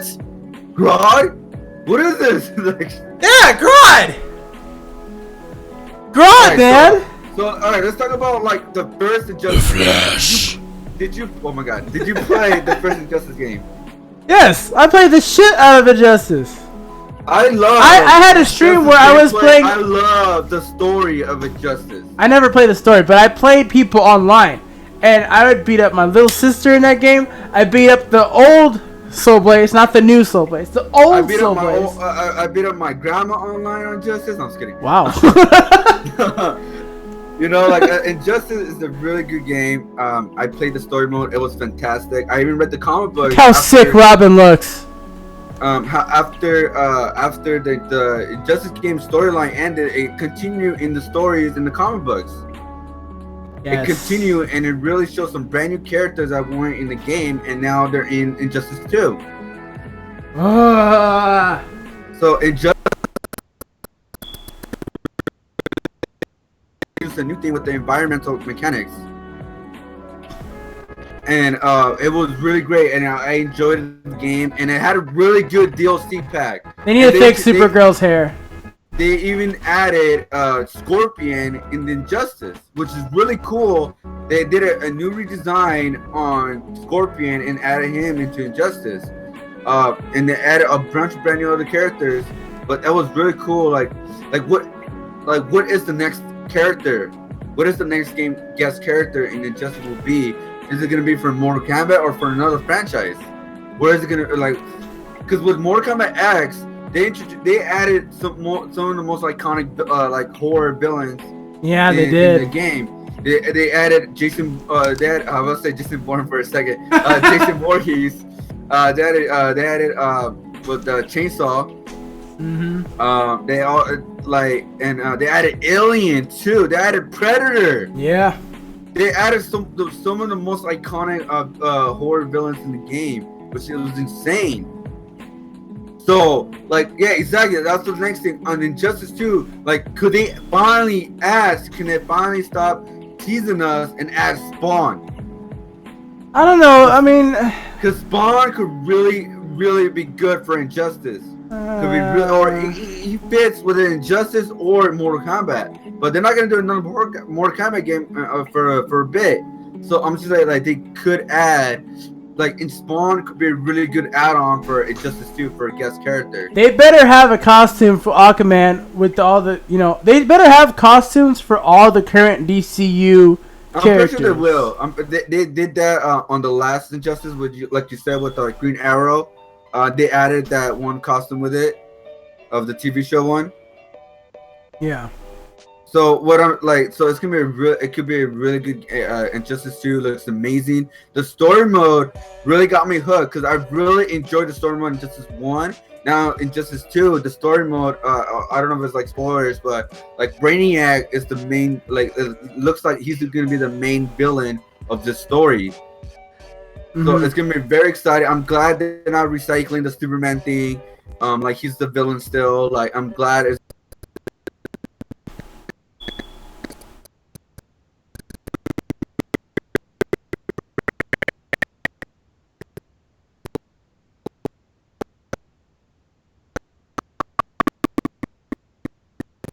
Also added they're also gonna add they also added Black Canary not that long ago, which is freaking awesome because Black Canary, like, of course people are gonna be compare her to Sonya Blade within the Mortal Kombat franchise because they do share a lot of similarity things, but I still feel like it's really cool they finally added Black Canary. Also I'm glad they added Grodd. It's like, that's freaking awesome. They added Grodd. Yes. Like he's one of like really good villain within like the Flash franchise, which is insane. They finally added Grodd. It's freaking awesome. They also added Robin. We haven't got any information about so they added Damian Wayne as Robin in this new Injustice game. This is really awesome. He has a new game style. He has like his sword that he uses. He has it within his comics and all that. So this Robin kills. This Robin kills. This Robin looks badass. So this Robin is like a whole reincarnation. He's like pretty much like he shares a lot with like the Red Hood, because he also kills. But Red Hood, he has guns. But this Robin, he has a sword, and the gameplay looks awesome. His mechanics are awesome. The way he the sword play goes. Again, I'm excited to introduce Robin instead of like they reintroduced Nightwing. I'm not sure they're still gonna be in Nightwing's gonna be in the story still or in the game because they have not released him yet. So it's kind of cool to release a different person. Robin, and like it would have been awesome. Like it would have been awesome to release pretty much Robin or even the Red Hood, because that's a different character from Nightwing or Batgirl. Which Batgirl was the DLC character in Injustice 1. So who knows, they're gonna introduce her in Injustice 2. They're gonna add her in the main roster or not. But release, like they also reintroduced Bane. I love his new costume. It looks freaking awesome. It's like the same as Doomsday of his comic book origin, with the whole full suit and pretty much Bane mixed together, and it looks freaking awesome. He looks like a predator. He's ready to destroy and fight. And I'm excited to also introduce Poison Ivy, another female character, another big villain within the Batman franchise, which is gonna be really awesome. How they're gonna show, because they haven't shown. I have not seen gameplay of Poison Ivy yet, and I want to see like how they're gonna implement her plants, like her plant moves within the game, maybe like with the poison and all that, etc. I'm also excited. Actually, one of the characters that's really like not big, but he's actually becoming like getting into the mainstream with like within shows, TV shows, cartoons, and all that. Blue Beetle, because Blue Beetle is actually Blue Beetle is a really good character. He's from like, Texas. He's actually, and also he's actually like Blue Beetle is actually like Latino. Yeah, he's from El Paso, Texas, bro. His name is Jamie Reyes. He's a Latino character. It's like I don't know how many, like I think it's like one of the first Latino characters. I don't think there's any others. Yeah, exactly. Oh no, Bane. Well, Bane he's not Latino, but like he's close. But what I'm saying, like Blue Beetle is a Latino character that introduced into the Injustice franchise. I'm just saying that because like I've not seen any Latino character within like Injustice or like for a lot of games lately, to be honest. But like Blue Beetle is a very awesome character. He has his design is amazing. Right. Blue Beetle's design is amazing. Looks good. And then again, another new character. I'm pretty sure they introduced Supergirl because of the show.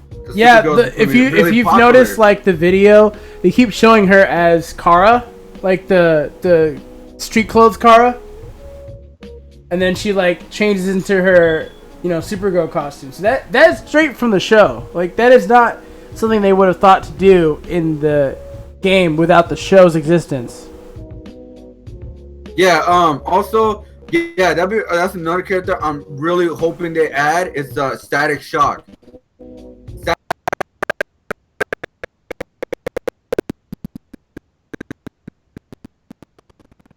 It has to be Static Shock or what was the other character that has like lightning powers?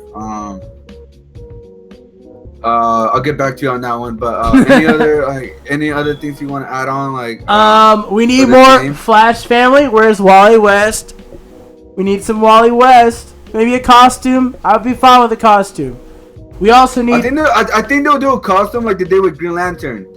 You remember when they did with Green Lantern? On the first game, they had Jon Stewart and the other guy as a costume. I forgot his name. Yeah. But there's some Flash family that I would like to see in the game, of course. Well, I mean, like personally, I won't say like that. Like it won't really fit because like it'll be like the same character. Flash and Wally West share the same powers. Okay, but what about Jesse Quick? They sort of share the same powers. They could like. What about Savitar? What about Savitar? Savitar doesn't use the same power. Yeah, but I mean, like, they still have like the fast, like like the speedster. I mean, they could add another speedster in the game, But we'll see. We'll see. There's still, I don't see that Contra. coming in as like, you know, right out the gate. I would say add it as DLC, you know? Add it as a DLC pack after you have your full roster.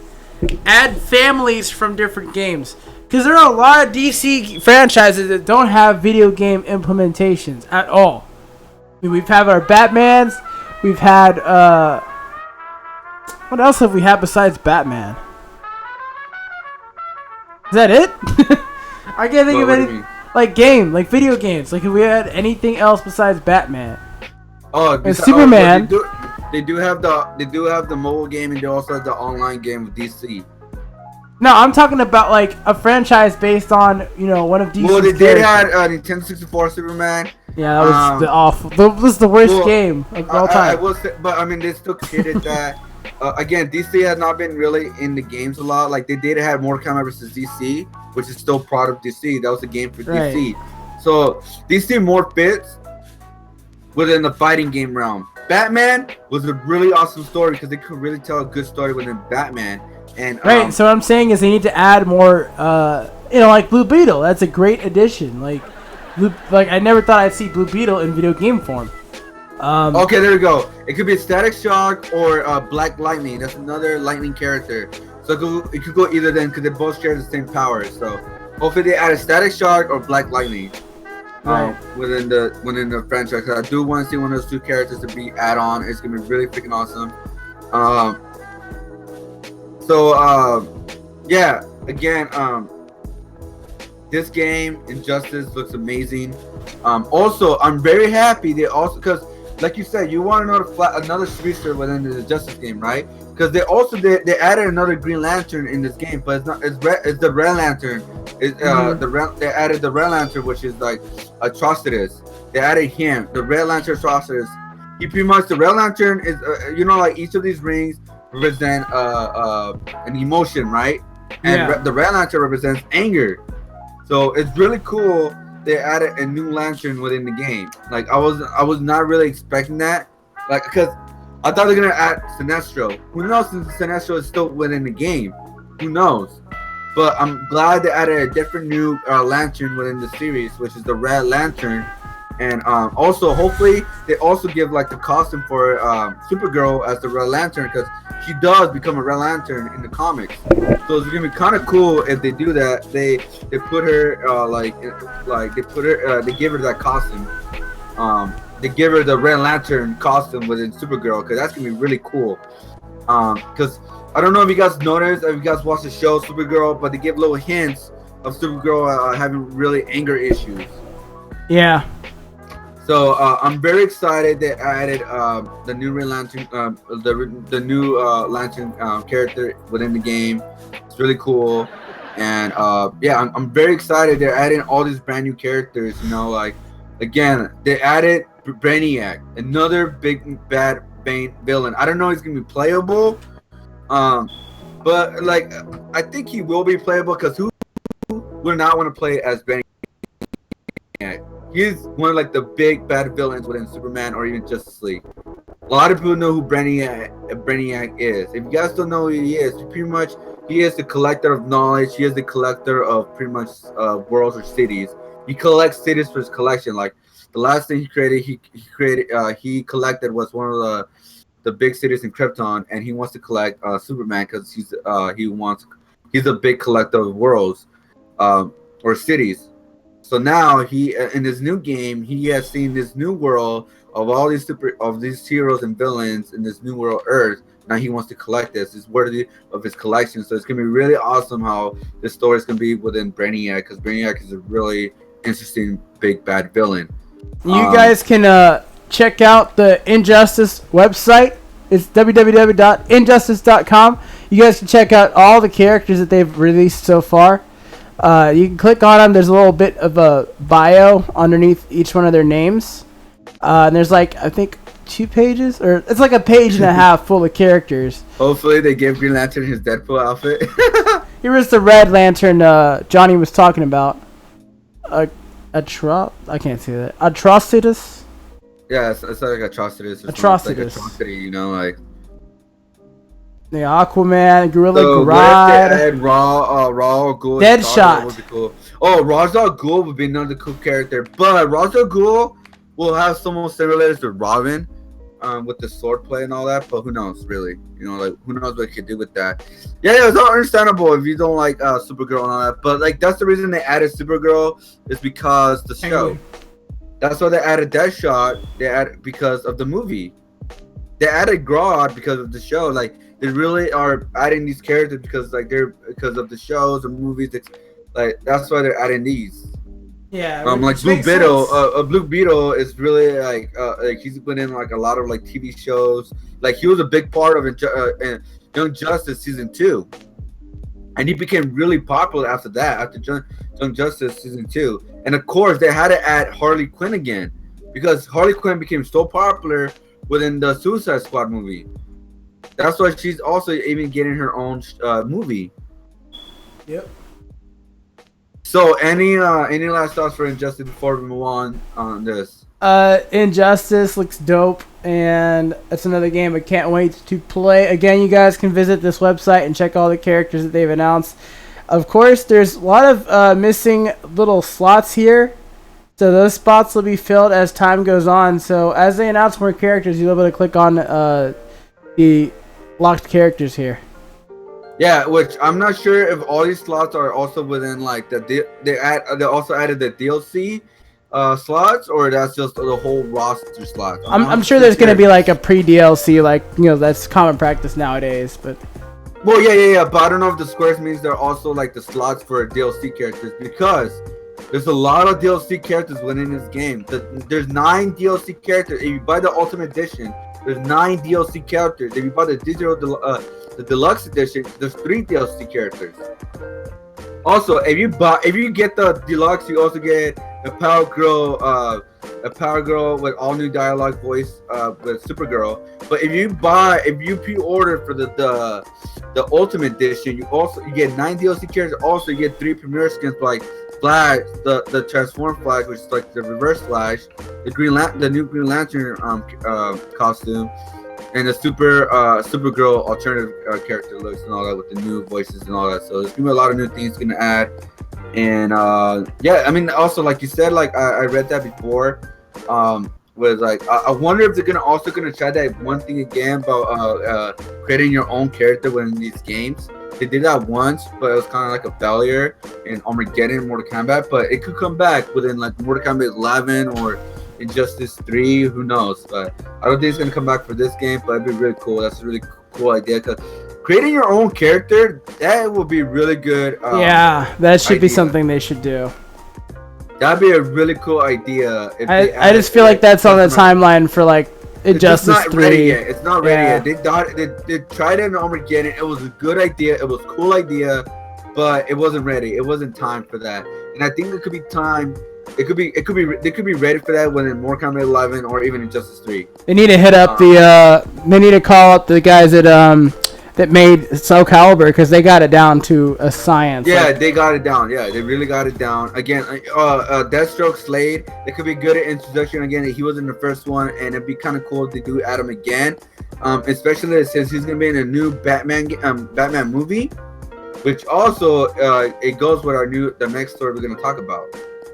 Good segue into our next topic. We're talking about a new director in Batman has been found by the name of Matt Reeves. Johnny, I want you to take it away. So, as you guys know, sadly, Ben Affleck has stepped down as a director for the new Batman movie, which was a shock to a lot of people because what we read, he really wanted to direct this Batman movie. He really wanted to like take on Batman to new heights and make the best Batman ever. But now, I don't know what's going on with DC because DC has making some very weird decisions within their universe. Like one, now that Ben Affleck is stepping down as a director for Batman movie, it's really like, this is really bad. This could be really bad because also, but now Matt Reeves is gonna be the new director for the new Batman movie. And who is Matt Reeves? Like, who is he? Is he gonna be good enough for this movie? So I'm gonna tell you some of the games that some movies he has made. some movies that he has made recently, which basically he is the director of Planet of the Apes. He has made Dawn of the Planet of the Apes and War of the Planet of the Apes. So that guy's got to give you something that's hopeful, because those movies they're really big hitters. Those movies are like it's one of the big franchise. Like pretty much the Dawn of the Planet of the Apes has like brought back to life after all these years, has brought back to life. He also made Chlorophyll, the horror film. So I'm just like, he has made some amazing films. He made Cloverfield, Planet of the Apes, and I think it could be a good fit, because if they kind of go with Batman sort of like in a horror kind of way, like that, a little like, because this is a mature Batman. This is an old Batman. I believe in this one he kills. You've seen that a little bit in Batman vs Superman. He killed some people. You see he beat up some people. He broke bones. This is a more ruthless Batman. This is an old Batman. So I don't know if Matt Reeves could be up to this. We'll see. We'll get more details within this movie, because there's still a long time for this movie to come out. So Matt Reeves could really do a good job, or it could be a really big fail. The DC universe is in trouble. The Suicide Squad was okay, but it was not like a really good movie. Batman vs Superman, again, it was a really anticipated film. There was really high hopes for that movie, but it didn't really reach to those hopes. I liked it. So, no, the movies are good, but they're not like what they're expecting to be. The DC universe they're like in trouble right now, because they haven't had like a big success movie yet, like a big where a lot of people like them, or like that could change Wonder Woman though. Yeah, that could change with Wonder Woman. Wonder Woman is looking amazing. I thought Wonder Woman is not gonna look as good because they're doing like sort of like a prequel movie, because they're talking about her past. But that movie looks amazing. What they're showing within the war, and the effects, the costume within the rope and all that, and the villain, which is the new villain. It's not really a spoiler. They released it, but it's gonna be Hades. If you don't know who Hades is, he is the god of war. That's one of the main villains within the Wonder Woman comic book, the comic book stories. Is Hades.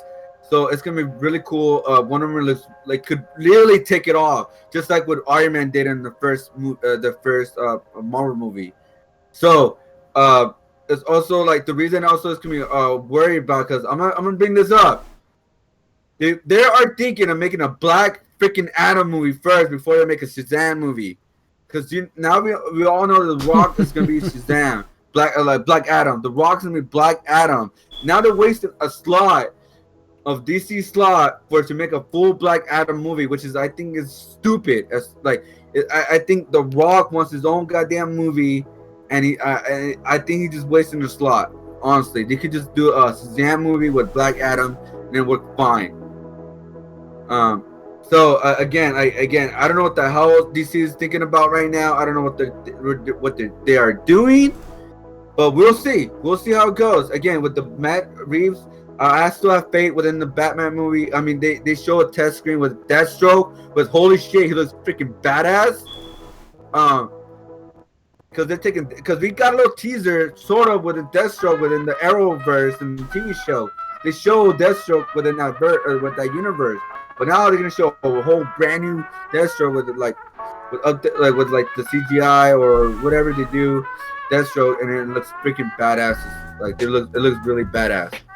Yeah, I have high hopes for the Batman movie, but I think the Justice League movie is something I'm more concerned about the Justice League movie over the Wonder Woman movie, just because we've seen like the trailers of Wonder Woman, we've seen the TV spots, we've seen all that stuff.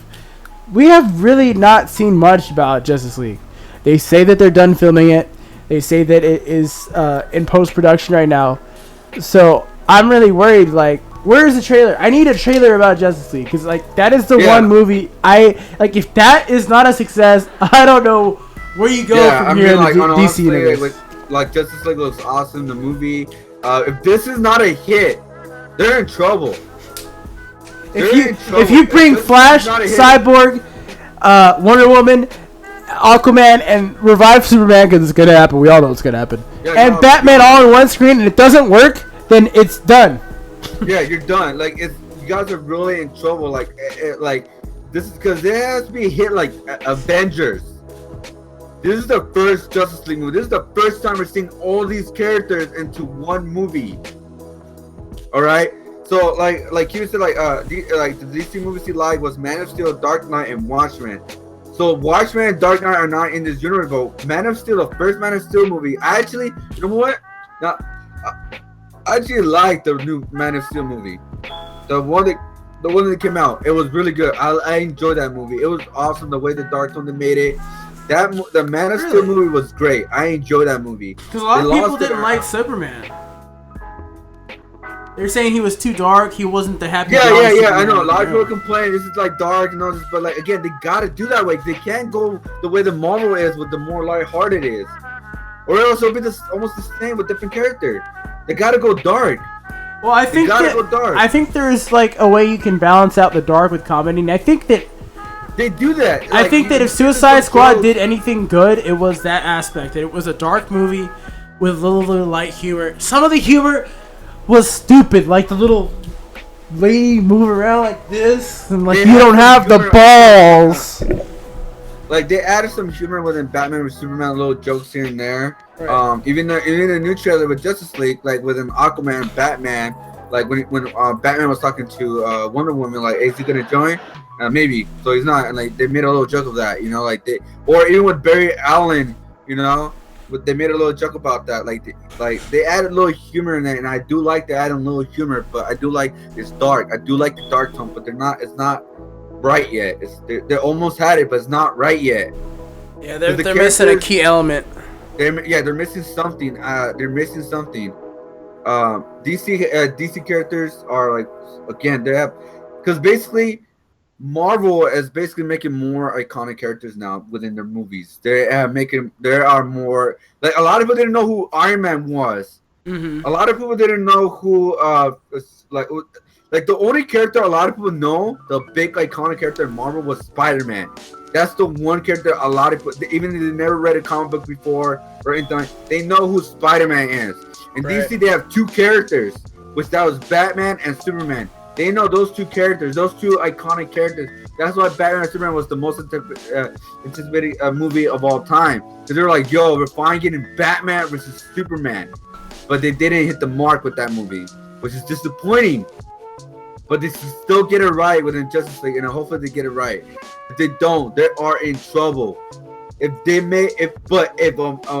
Wonder Woman movie is amazing, like top notch, like almost like the all-time best movie of all time, like within the superheroes movies, then that will help out a lot. Because then they were like, yo, we got something with this formula with Wonder Woman. Let's see if we could translate it into these other movies. I feel like Wonder Woman's gonna be a great movie. I don't think it's gonna be the best movie, honestly. Like, we'll see how it's gonna go.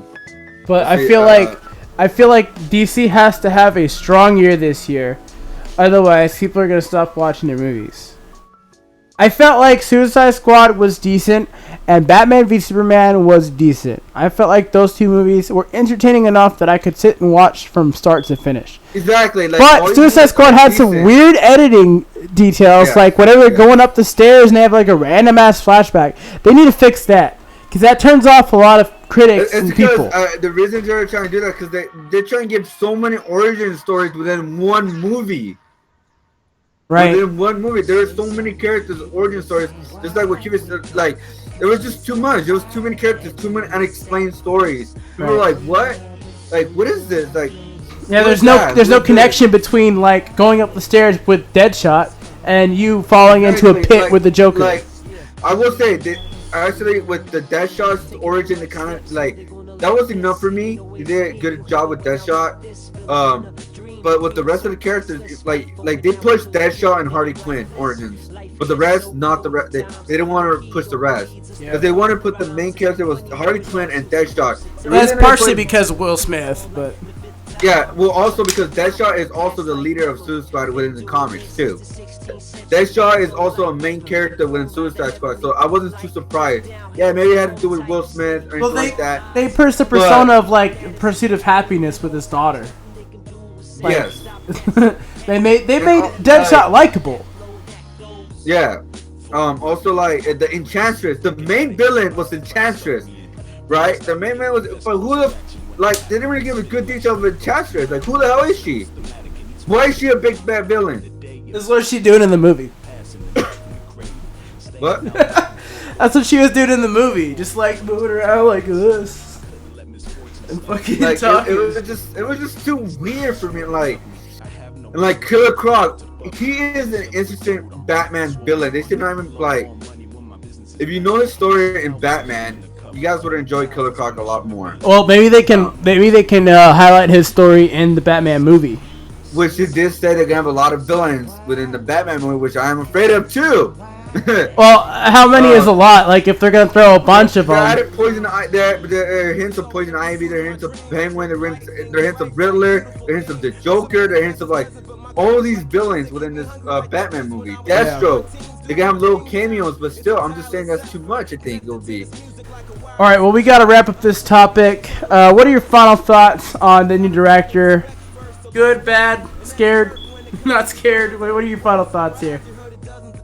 I think he's doing a good job. The new director for Batman, Mark Reeves, is gonna be a good job because have you guys seen the Planet of the Apes?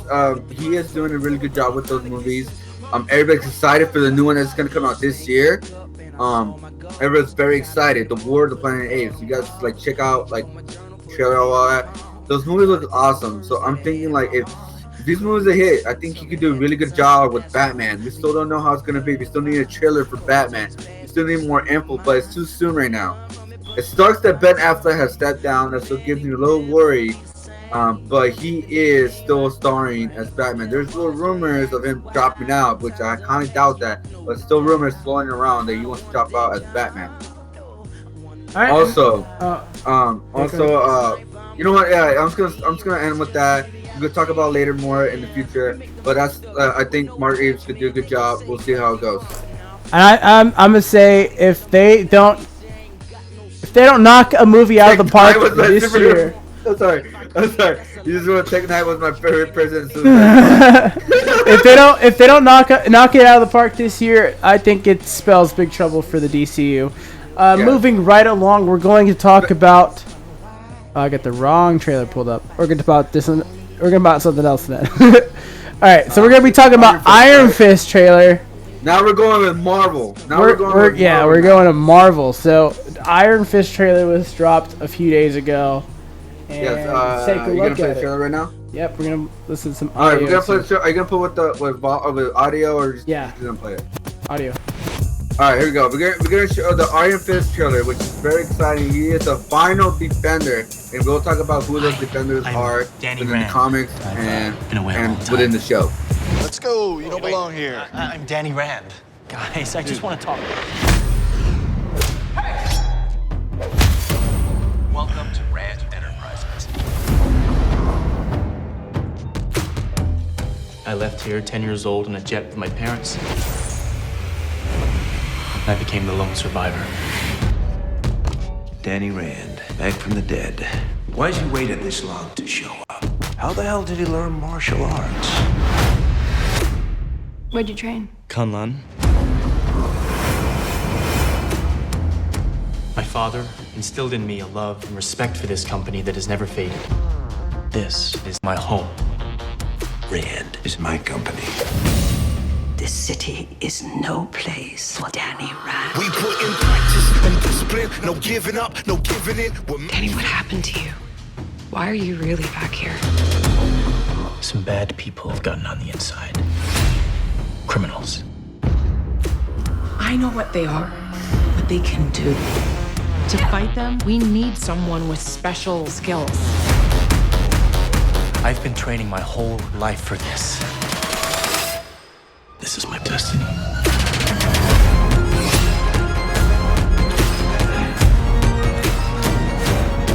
It's time. I'm going with you. No, you're not. You need me. I don't know about the music though. Oh my god, I'm talking about the music. Just a second. Coming, Danny. Become what you were meant to be. Oh my god.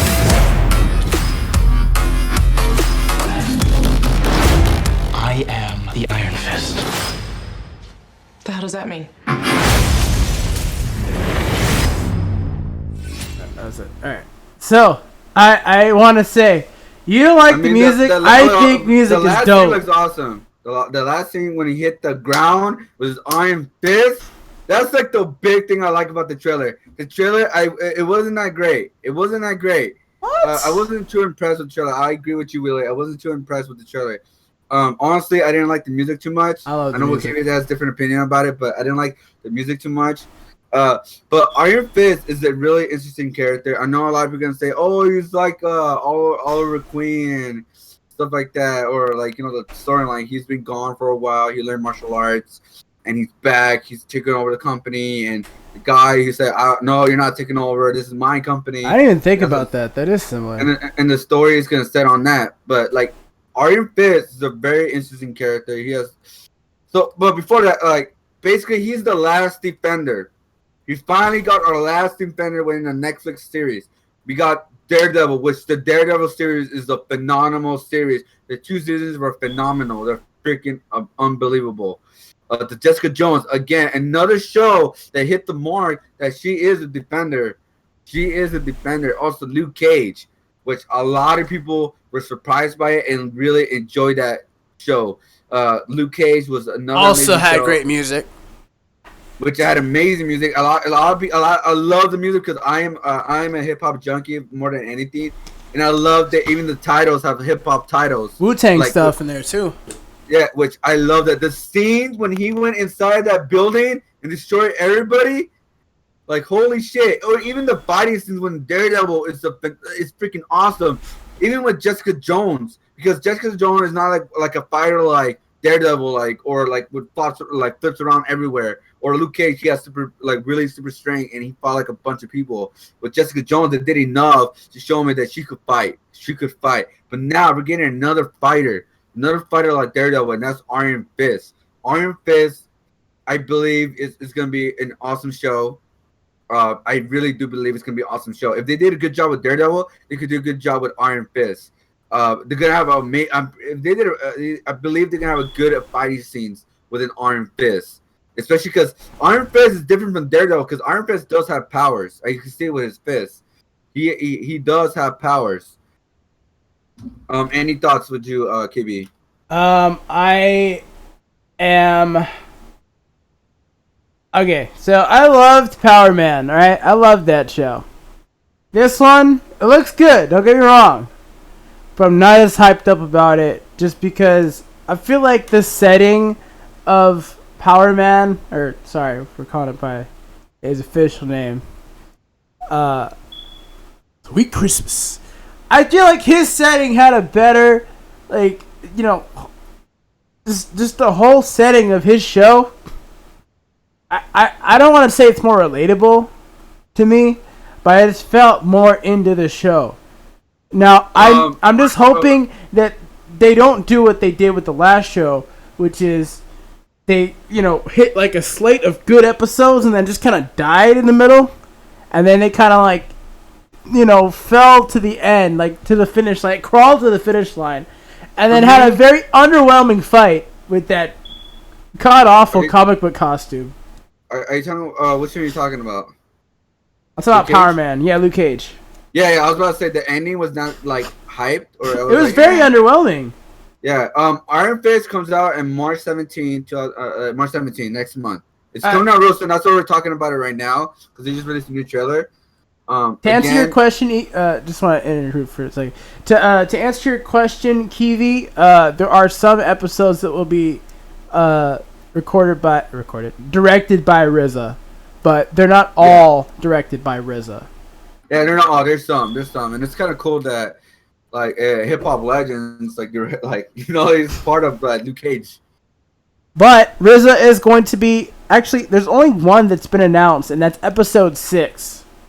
That has RZA being that is the director. But other than that, there's a multitude of different directors for each episode. So I I think that this show is gonna be if it's anything like the other two Defender shows, I'm sure it's gonna be amazing. And I mean, I will say this is like you didn't like Daredevil, right? You couldn't get into it. I did not give Daredevil a fair chance. I will admit that, and I did try to watch it more than once. Okay, so you did which one, the first season, right? You tried to watch or you went to season 2, right? And just didn't find it very appealing. I mean, yeah, it's like not everyone's gonna like not like for me, I didn't like Jessica Jones was good, but I didn't like it as much as Luke Cage or Daredevil, right? I think if I would rate the Marvel shows for me personally that I've seen, it would be Luke Cage, Jessica Jones, Daredevil, and then if Iron Fist tops them all, Iron Fist would be number 1. But I think Luke Cage is going to be number 1. Iron Fist will be number 2. I still can't really still haven't given Daredevil a good shot and watched the whole series yet. I still can't believe that. I don't know what it is. What is it about Daredevil that you don't like about? Because again, Daredevil seems kind of boring. like because Daredevil and Iron Fist is gonna have a lot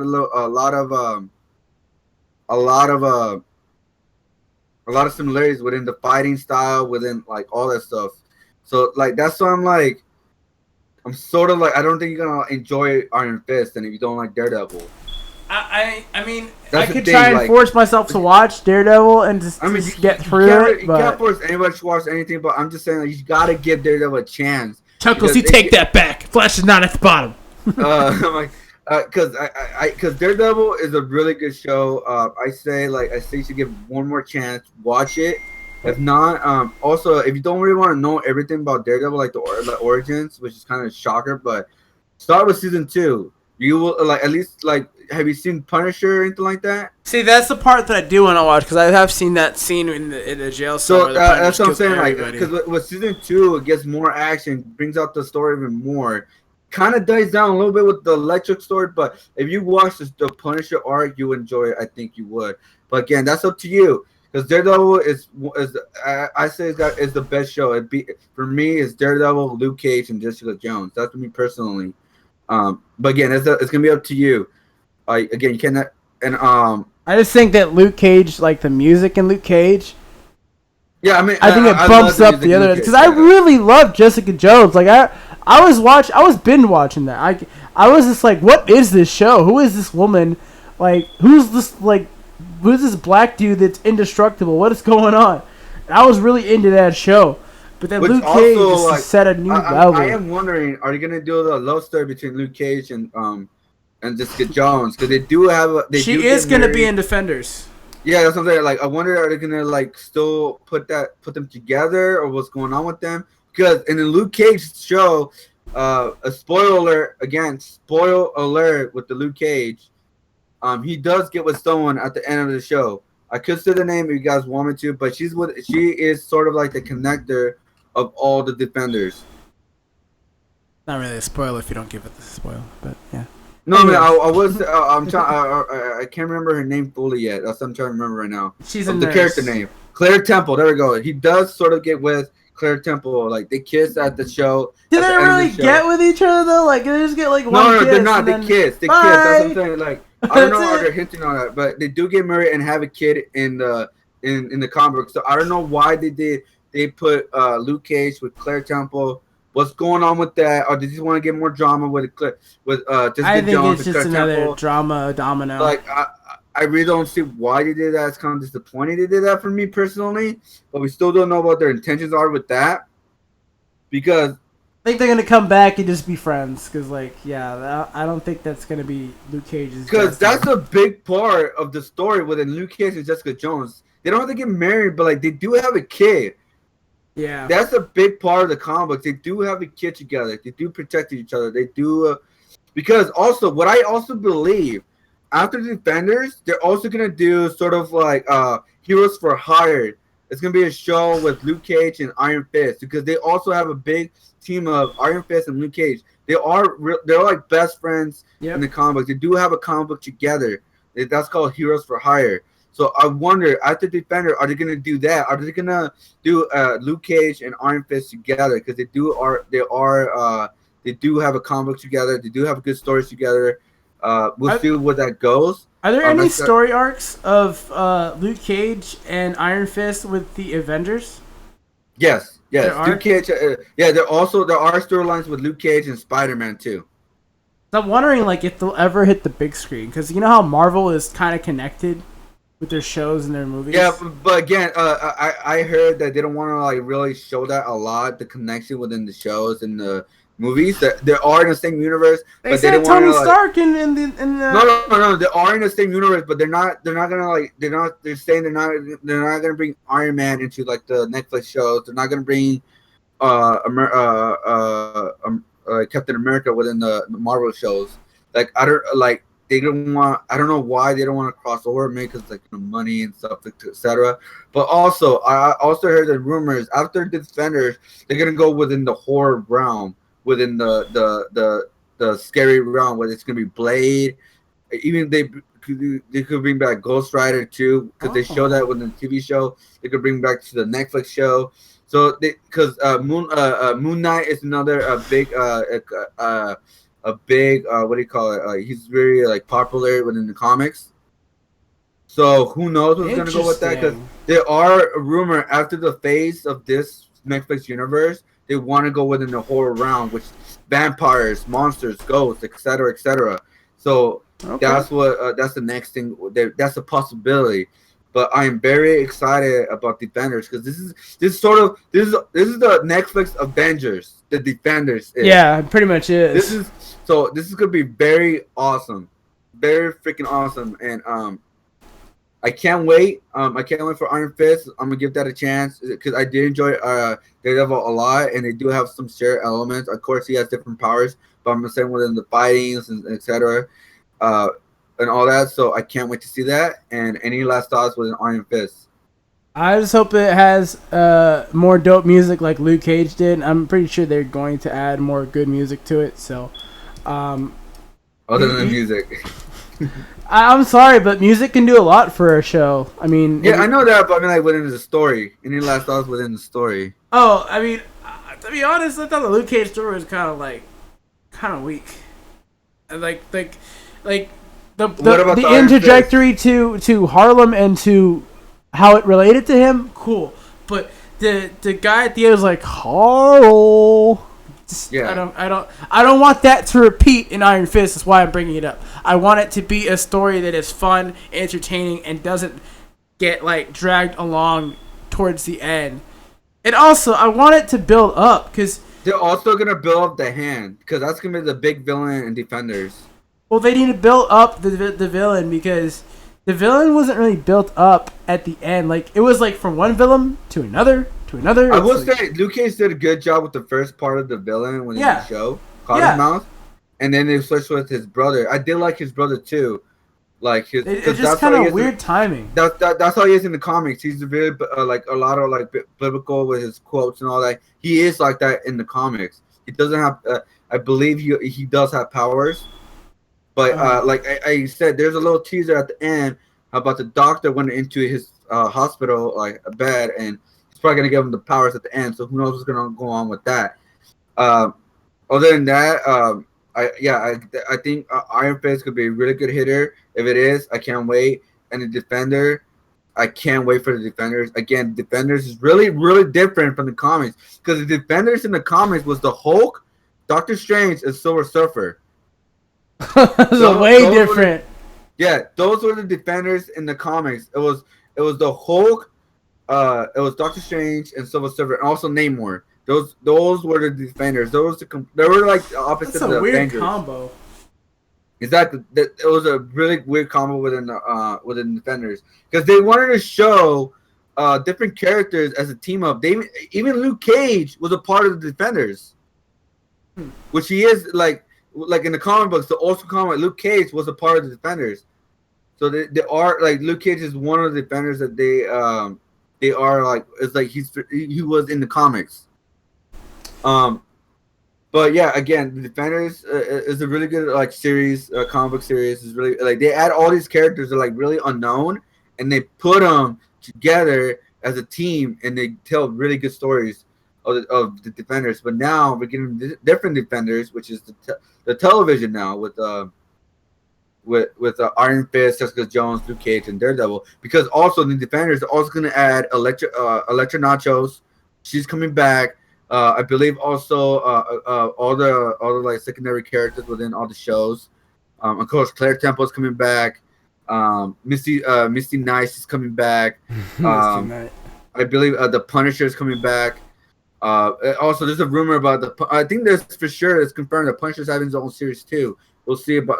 I think the Punisher is gonna fit in with the Dark Universe because the Punisher fits within Blade, Moon Knight, and Ghost Rider.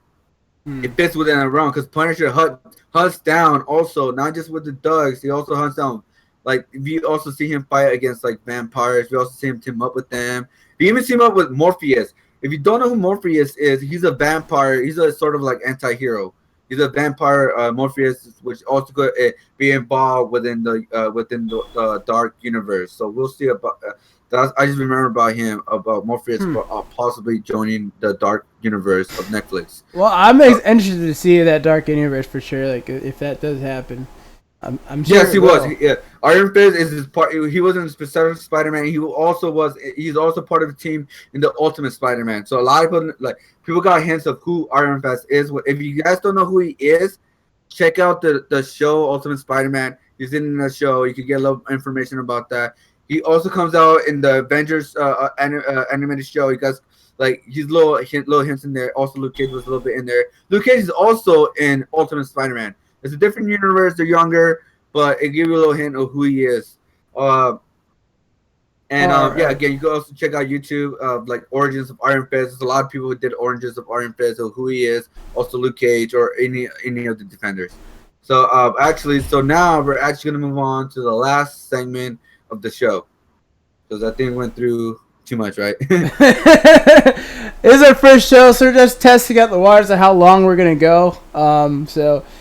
We've been a little over 2 hours, but that's fine by me. So we're gonna go on to the last topic. We're gonna talk about which is the big thing. The Avengers: Infinity War, which is the movie coming up in 2018. Do you want to take the first look? Or you want to go like with the behind the scenes? Let's go with the first look. Like, we're not gonna show the whole video. If you want to show the video, it's up to you. But just play the video. It's the exact same For clip. creation itself. Yeah, it's 3 minutes. It's not that long. I thought it was longer than that, but just 3 minutes. Just show the video and then continue. Forged into infinity stones.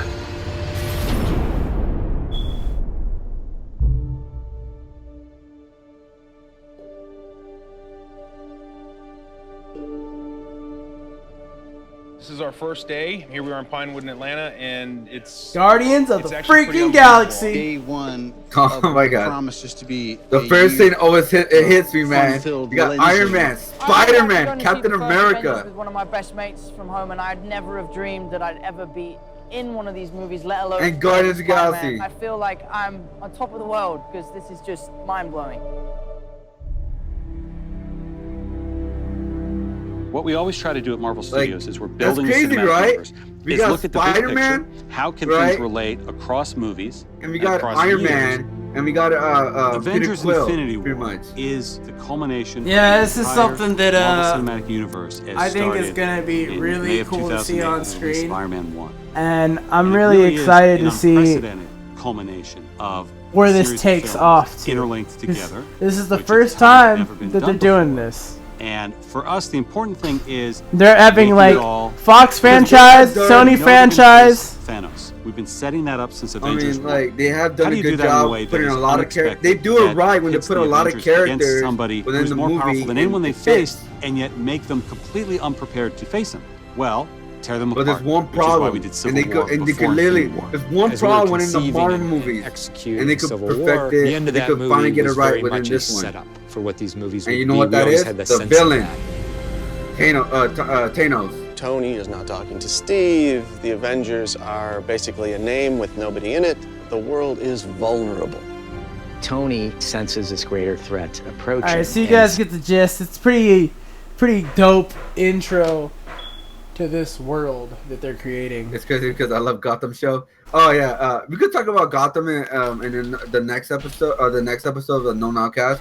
Like, we'll talk about the end, like what we could do about it in the future. But now let's talk about the Infinity War. Two parts. It's gonna be part 1 and part 2. The Infinity War part 1 and part 2. Chuckles. So do you want me to like start first, or you want to like go on and go with it? I mean, I like me just like looking at this picture right here. This is obviously a fan-made picture. It's not real, but that's what's gonna happen in the show or the movie. All of these characters are gonna come to life at once, right? Like this could be the greatest movie of all time, like comic book movie of all time, if they do it right. Also, I believe there is gonna be a death within the Infinity War. There has to be a death. There's got to be, with that many people on screen, someone's gotta die. I don't know why they added the silver guy. I forgot his name. What's his name? The sister of Scarlet Witch. Quicksilver. Quicksilver. Yeah, isn't he already dead? He's dead. Yeah, he's dead. I don't know why they added that. Don't worry about him, guys. It's the rest. Like, don't worry about him. But I believe there is gonna be a death within the original Avengers. Doctor Strange is gonna be in this too. It's possibility, but I think the death is gonna be within Captain America, Iron Man, or even like it could possibly be also maybe Vision, because he does have Infinity Gem within him. I'm hoping that it is Captain America, so they can make the new Falcon. The reason they say Captain America is because the Winter Soldier could take over the Captain America mantle. He does do that within the comics. Or and they have been teasing that a little bit with him. The actor wants to try some new things and kick, like, you know. Or it could be Falcon. I don't think they kill Falcon. No. I say that Falcon could take over the mantle. Oh yeah, or Falcon could take over too. Yeah, he does take over in the comics. Also, because I think they want to do like the new Avengers. I think after Infinity War is gonna be done, Avengers series is gonna be done, and I think the next movie of like Avengers can be called like the new Avengers. Right. So because there is a new Avengers. Yeah, they could be like, the new Avengers, which it could be with Captain Marvel. It could be with Falcon. It could be with Scarlet Witch. It could be with like any of the other characters. With like the new characters gonna come in. There are like several different Avengers. Groups. There's always a different member within the Avengers. So like that's why they usually call it the new Avengers. You know, so there has to be like if there has to be a death in the Infinity War. All the characters. You know what? All right, so I'm gonna talk about the comic book, the Infinity War. They all die. Oh, really? In the Infinity War story, Marvel wouldn't let that happen. They get too much money off of these franchises. It like not like in the way you think, like, oh my god, they all died. You know, no, like that, because Thanos, he has the Infinity Gauntlet. He literally controls anything within anything, time, space, power. Anything, right? So also the hero in the Infinity War is Adam Warlock. If you don't know who Adam Warlock, he actually has been teased within the first Guardian of the Galaxy movie. He is in the cocoon. If you guys check out the Easter eggs, Adam Warlock is in the Guardians of the Galaxy. They have confirmed that Adam Warlock exists. Adam Warlock also wears the Infinity Gauntlet. So could Adam Warlock be in the Infinity War, which I believe he will be in the Infinity War. I think that's why they teased us in the Guardians of the Galaxy that Adam Warlock is in there. He is in he's in the universe pretty much. But so other than that, like, because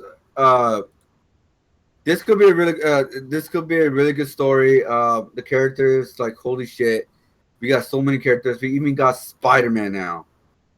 Spider-Man is in Infinity War, which that's a really big deal. That is a big deal because that's a Sony. Deal. Like, that's Sony's baby right there. Yeah, like, it sucks they couldn't get him earlier because they could have done the Spider-Man Civil War story. They could have Yeah. done it, you know. They could have done it, but they get him. They didn't get him in time, but it happened, right? But the Civil War story was still phenomenal, still awesome.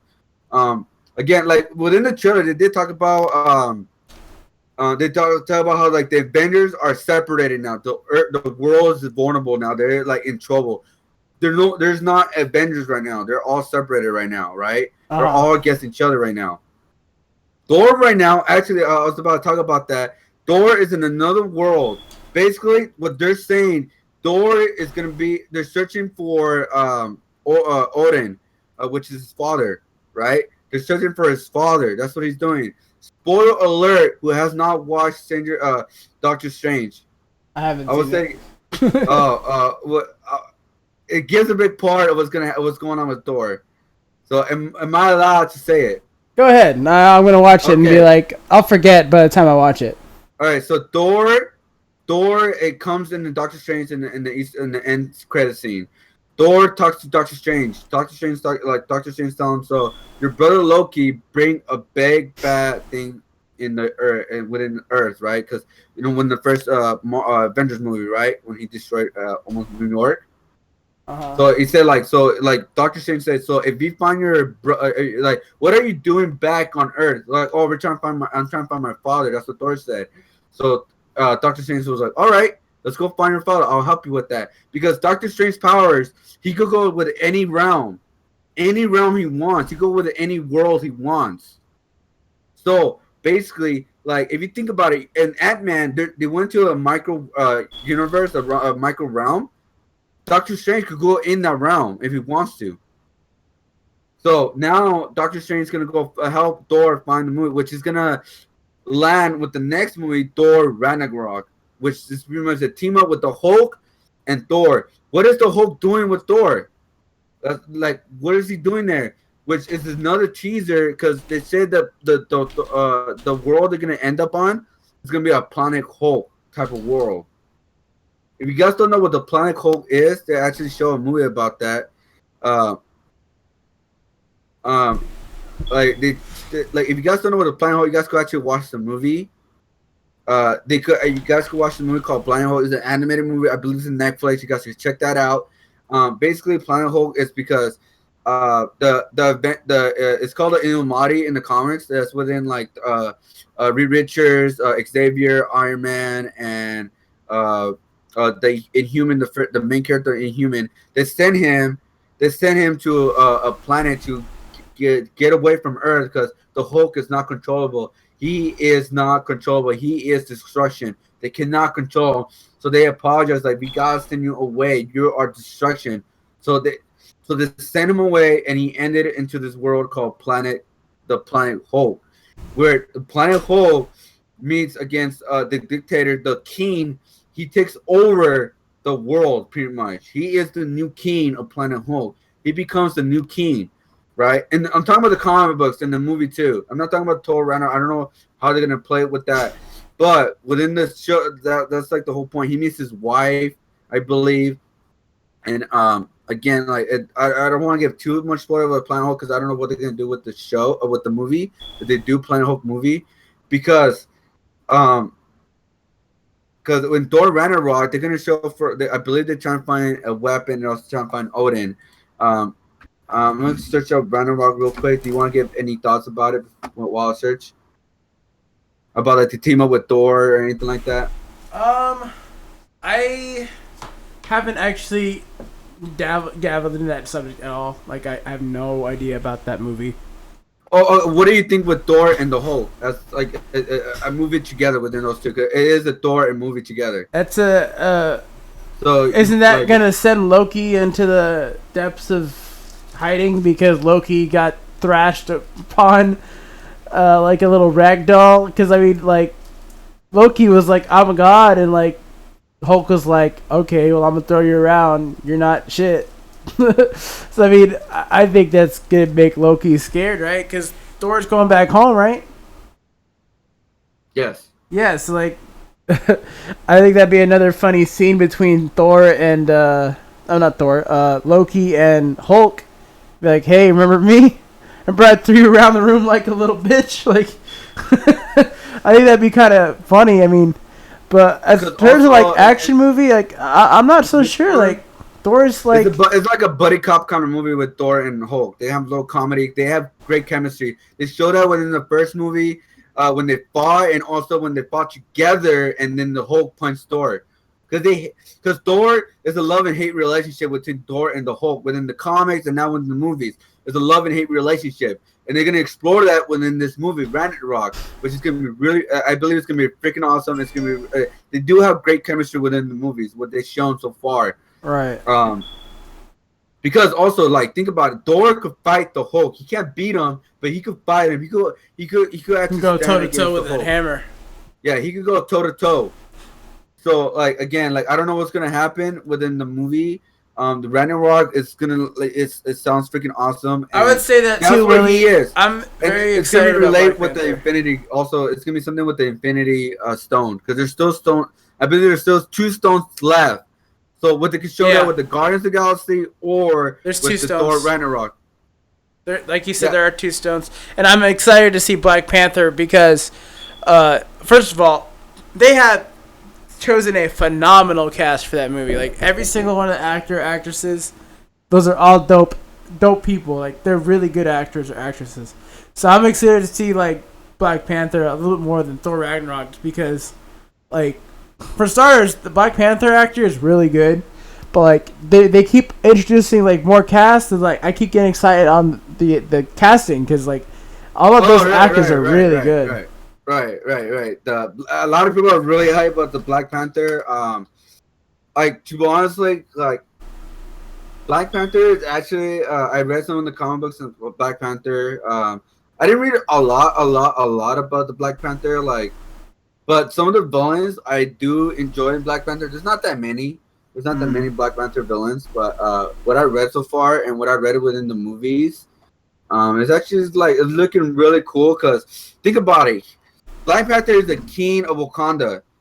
They may not seem to they are advanced. They had advanced technology, more advanced than what like a lot of people have within like in the cities and all that. You know, they have advanced weapons. They have advanced like regeneration. Like they also remember. Who is in Wakanda right now too? The Captain. Winter Soldier. He is frozen right now. And Captain. He is sleeping right now in Wakanda. So is he gonna be in the movie too? Black Panther? Is he gonna like? Is he gonna show? Are they gonna show him too, or what is going on? And another thing, another interesting point is: are they going to bring in the mythology within the Black Panther? Because the Black Panther in the movies so far has been basically technology based, but they haven't talked about the mythology around Black Panther. Yeah. I'm wondering if they're going to introduce that in the movies as well. Yeah, it's like Black Panther. Like I don't know, like who will be the villain again? Like Black Panther doesn't have. Oh, they announced the one guy. Who's the villain? The Russian guy. He was in Age of Ultron. He got like the money from the Age of Ultron dude, or from Ultron. He's got like. Is it gonna be the Claw? Yes. Okay. So it is gonna be the Claw. All right. So the Claw. He is one of the Claw the big main villain within Black Panther. So he will reprise his role within Black Panther film. On the first one, I don't remember him having his powers or having like his again claw, like his arm with I forget what it's called with his sonic sound, whatever it's called. Right. I believe if they are gonna show him again, they gotta have to put that in the Black Panther movie. They gotta put that now. They introduce him now. Introduce him how with his claw, like his name, right? You know? Right. Like with his sonic beam, whatever it's called. Sonic boom. So it's gonna be cool. He is the villain, so I just read it like he could be the villain now. It's gonna because he is one of like the main villains within Black Panther. So it's gonna be awesome. It's gonna be. I think it's gonna be really freaking awesome. Yes, Black Panther does help with Iron Man's suit. Yes. Again, because Black Panther or like Wakanda are very advanced.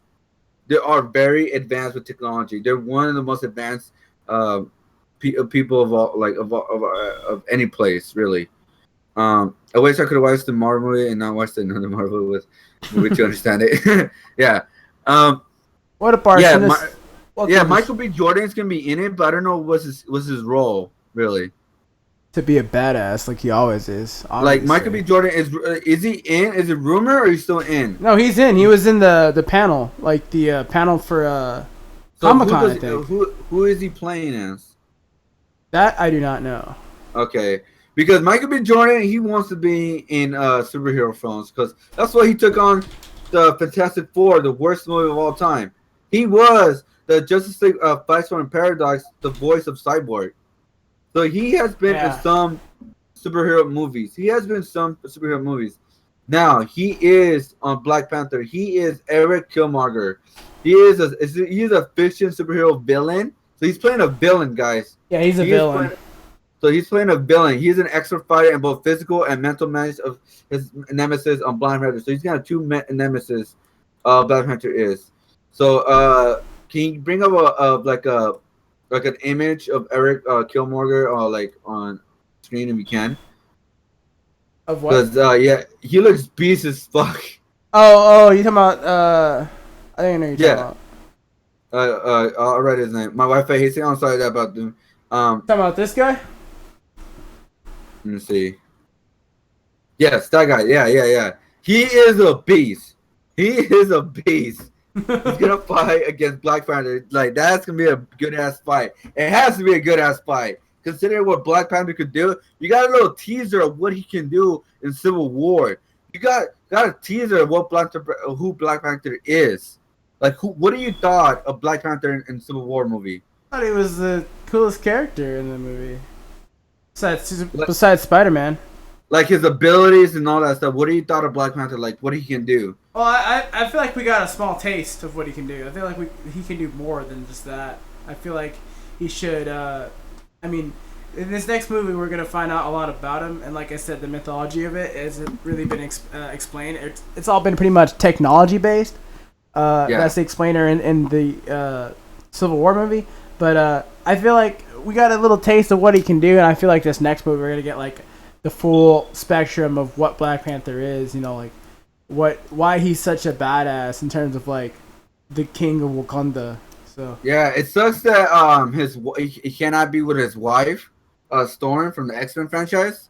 Yeah. It kind of sucks about that. Like they cannot be together because Storm and Black Panther do have a good storyline, especially within the Civil War. But other than that, I mean, like, you don't know, like, Black Panther is a fucking badass. He has even like almost beat up Silver Surfer. If you don't know who Silver Surfer is, he is one of the strongest heroes of all time. He is a cosmic hero, right? And Black Panther, who is a human with advanced technology, almost beat up Silver Surfer. Think about that. Within fighting and all that. Think about how he beat up Silver Surfer. That's crazy. Like Silver Surfer could go toe to toe against Captain America. We saw that in Civil War. Because again, like don't mess with Black Panther. Like yo, he is like one of the strongest fighters. He could go toe to toe with Captain America, with Winter Soldier, even Spider-Man. All these different characters, like he could fight against all these characters. So I can't wait for this movie to come out. Like this movie does sound more exciting. Like again, like I think me personally, I think Spider-Man outshine a little bit of Black Panther because that was the first time we were like, holy shit, we finally got Spider-Man back on. Yeah, it's because he's a Sony franchise that came to the Marvel. So like people got more excited for Spider-Man, but people are also excited about Black Panther in the movie. The cast, like you guys say, looks phenomenal. Looks legit. Holy shit, the cast. It really does. Everyone's excited for the cast. So again, I'm excited for Black Panther. Yeah, guys. Yeah, that's like my final thoughts about Black Panther. The villains. I can't wait for Claw to actually have his sonic boom or claw kind of thing.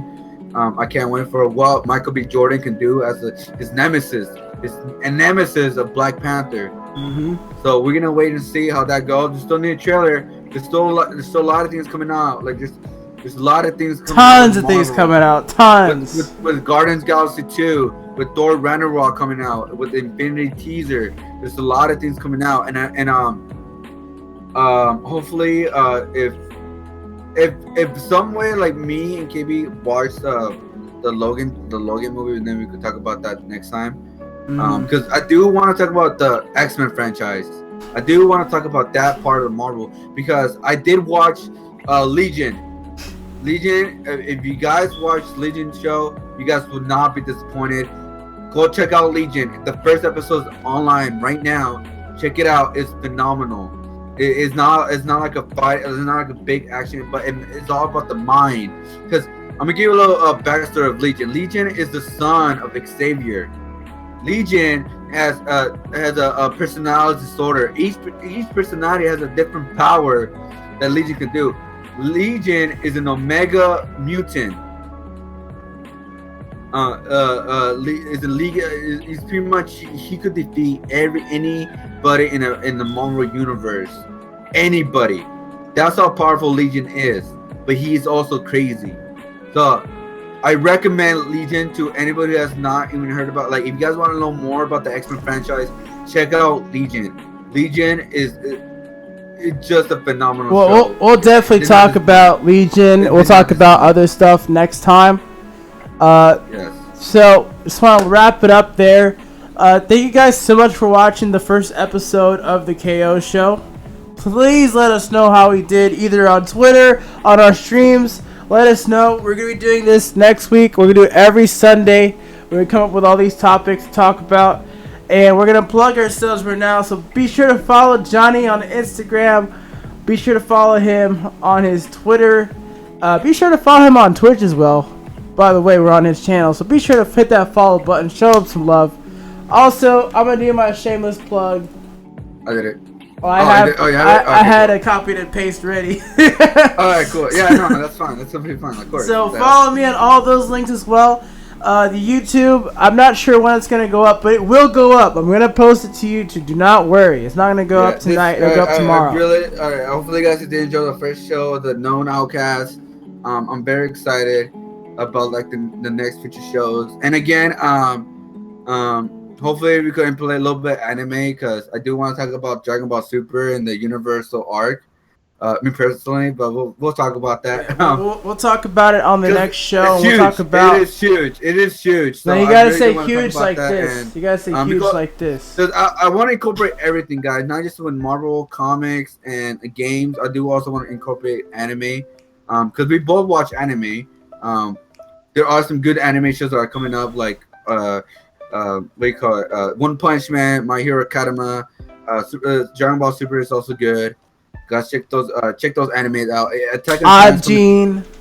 Also, the last news that I'm gonna say, there's also Death Note, the movie, the live action movie for Netflix is coming out real soon. So we could talk about that in a future show. Put a note on it. Put a pin in it. We need that talk. Yeah. We need to talk about that. Put a pin in it. Yeah, because the Death Show movie is coming out. The live action movie is coming out for the US version. It is already it's coming out soon. There are talking about it. There are like coming out, guys. It's already in post. I do want to talk about that. So again, we're gonna incorporate more stuff. And again, if you guys have any suggestions of what we should talk about or any news that comes up, send us a message, send us a whisper, send us on our Discord channel. I'll put the Discord channel right now.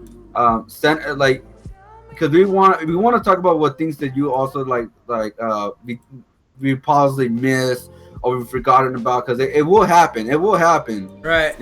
Important news. It will 2 happen, hours is not enough time to cover everything that happens in a week. So we might extend, the time frame. We might not, but we also got to focus on what you guys are interested in, because you're our audience. That's kind of obvious. But anyways, also I want to mention the Sunday before the Nintendo Switch comes out, we will be doing a Nintendo Switch special show. We're gonna talk about everything related to Nintendo Nintendo Switch. in forms of like specs, in forms of games and trailers, all this stuff that's coming out for the Switch coming up. So yeah, just to show like is this a console worth buying, or is this a console worth waiting? That's Johnny's perspective on it, because we talk about that press conference. We're gonna talk about all that, guys. Oh man, that press the way conference. I'm thinking, like, this could be like also like we could also talk about other news within games and movies and all that, and because who knows what big news is gonna come out within next week, right? So shout out to white actors playing Japanese characters in Ghost in the Shell. I know. I didn't really want to talk about Ghost in the Shell because Ghost in the Shell is a very iconic movie in the anime world. And again, I'm like, if they do Akira, those fuckers better not do the same shit with the Ghost in the Shell. I'm just saying though. But again, we could talk about all that, guys. So again, I do want to that's the one thing I did forget about talking about about anime, because anime is a big part of our world too. Right. We'll talk about that next time for sure. So we could look into anime news and all that stuff too, because of anime and comic books and movies and. Like, also, again, guys, if you guys also want to talk about non-comic book, non-game related also too, we will look into those things too, because we want to explore every single thing within pop culture. Right. KO show has no limits in terms of what we're talking about, except for obviously yeah. So again, the next show it will be about the Switch, and also will be like the big news that comes on within the new week. That's 2 shows from now, not next show. That's 2 shows from now. Well, 2 shows from now. So who knows what's gonna come out? So again, next week, we're gonna incorporate hopefully some anime next time, and Willie, thank you so much for being here. Thank you everybody for being here in the Johnny, show. I just want to say something real quick. We will make a suggestions chat on our Discord. So if you want to suggest something that we want to cover on the show, please post it into that chat. Don't post it into general chat. Cool. And guys, thank you guys for watching for the first episode of Known Outcast. And also, again, just give us feedback. What you guys like, what you guys dislike. Also, if you guys didn't dislike, if you guys dislike something, please let us know. Or even if you drag something out, if you drag something too much, please let us know, because we want to make this show like the best as possible. If you jack something out, it became a little boring or something like that. Who knows? Whatever. Please let us know. Any feedback will help, guys. Any feedback, bad or good. Even also let us know how you like the scenes, how we do the scenes with the website, the videos, or even just the 2 webcam thing right here, and all that, guys. And again, in the future shows, we will have guest streamers, hopefully within our shows. So they could be our guests talking with us with the news that come out, and also we could talk about their channel and all that, etc. So again, guys, thank you guys so much for being here. Thank you guys for for supporting No Outcast episode 1. Hopefully it wasn't bad as episode 1 Star Wars. Whoa! Chill! It was way better than that. Come on, man. Come on. Hopefully, we did not disappoint. I spoke for the first 5 minutes of the show muted, but that's okay. Even that was better than Star Wars episode 1. God damn.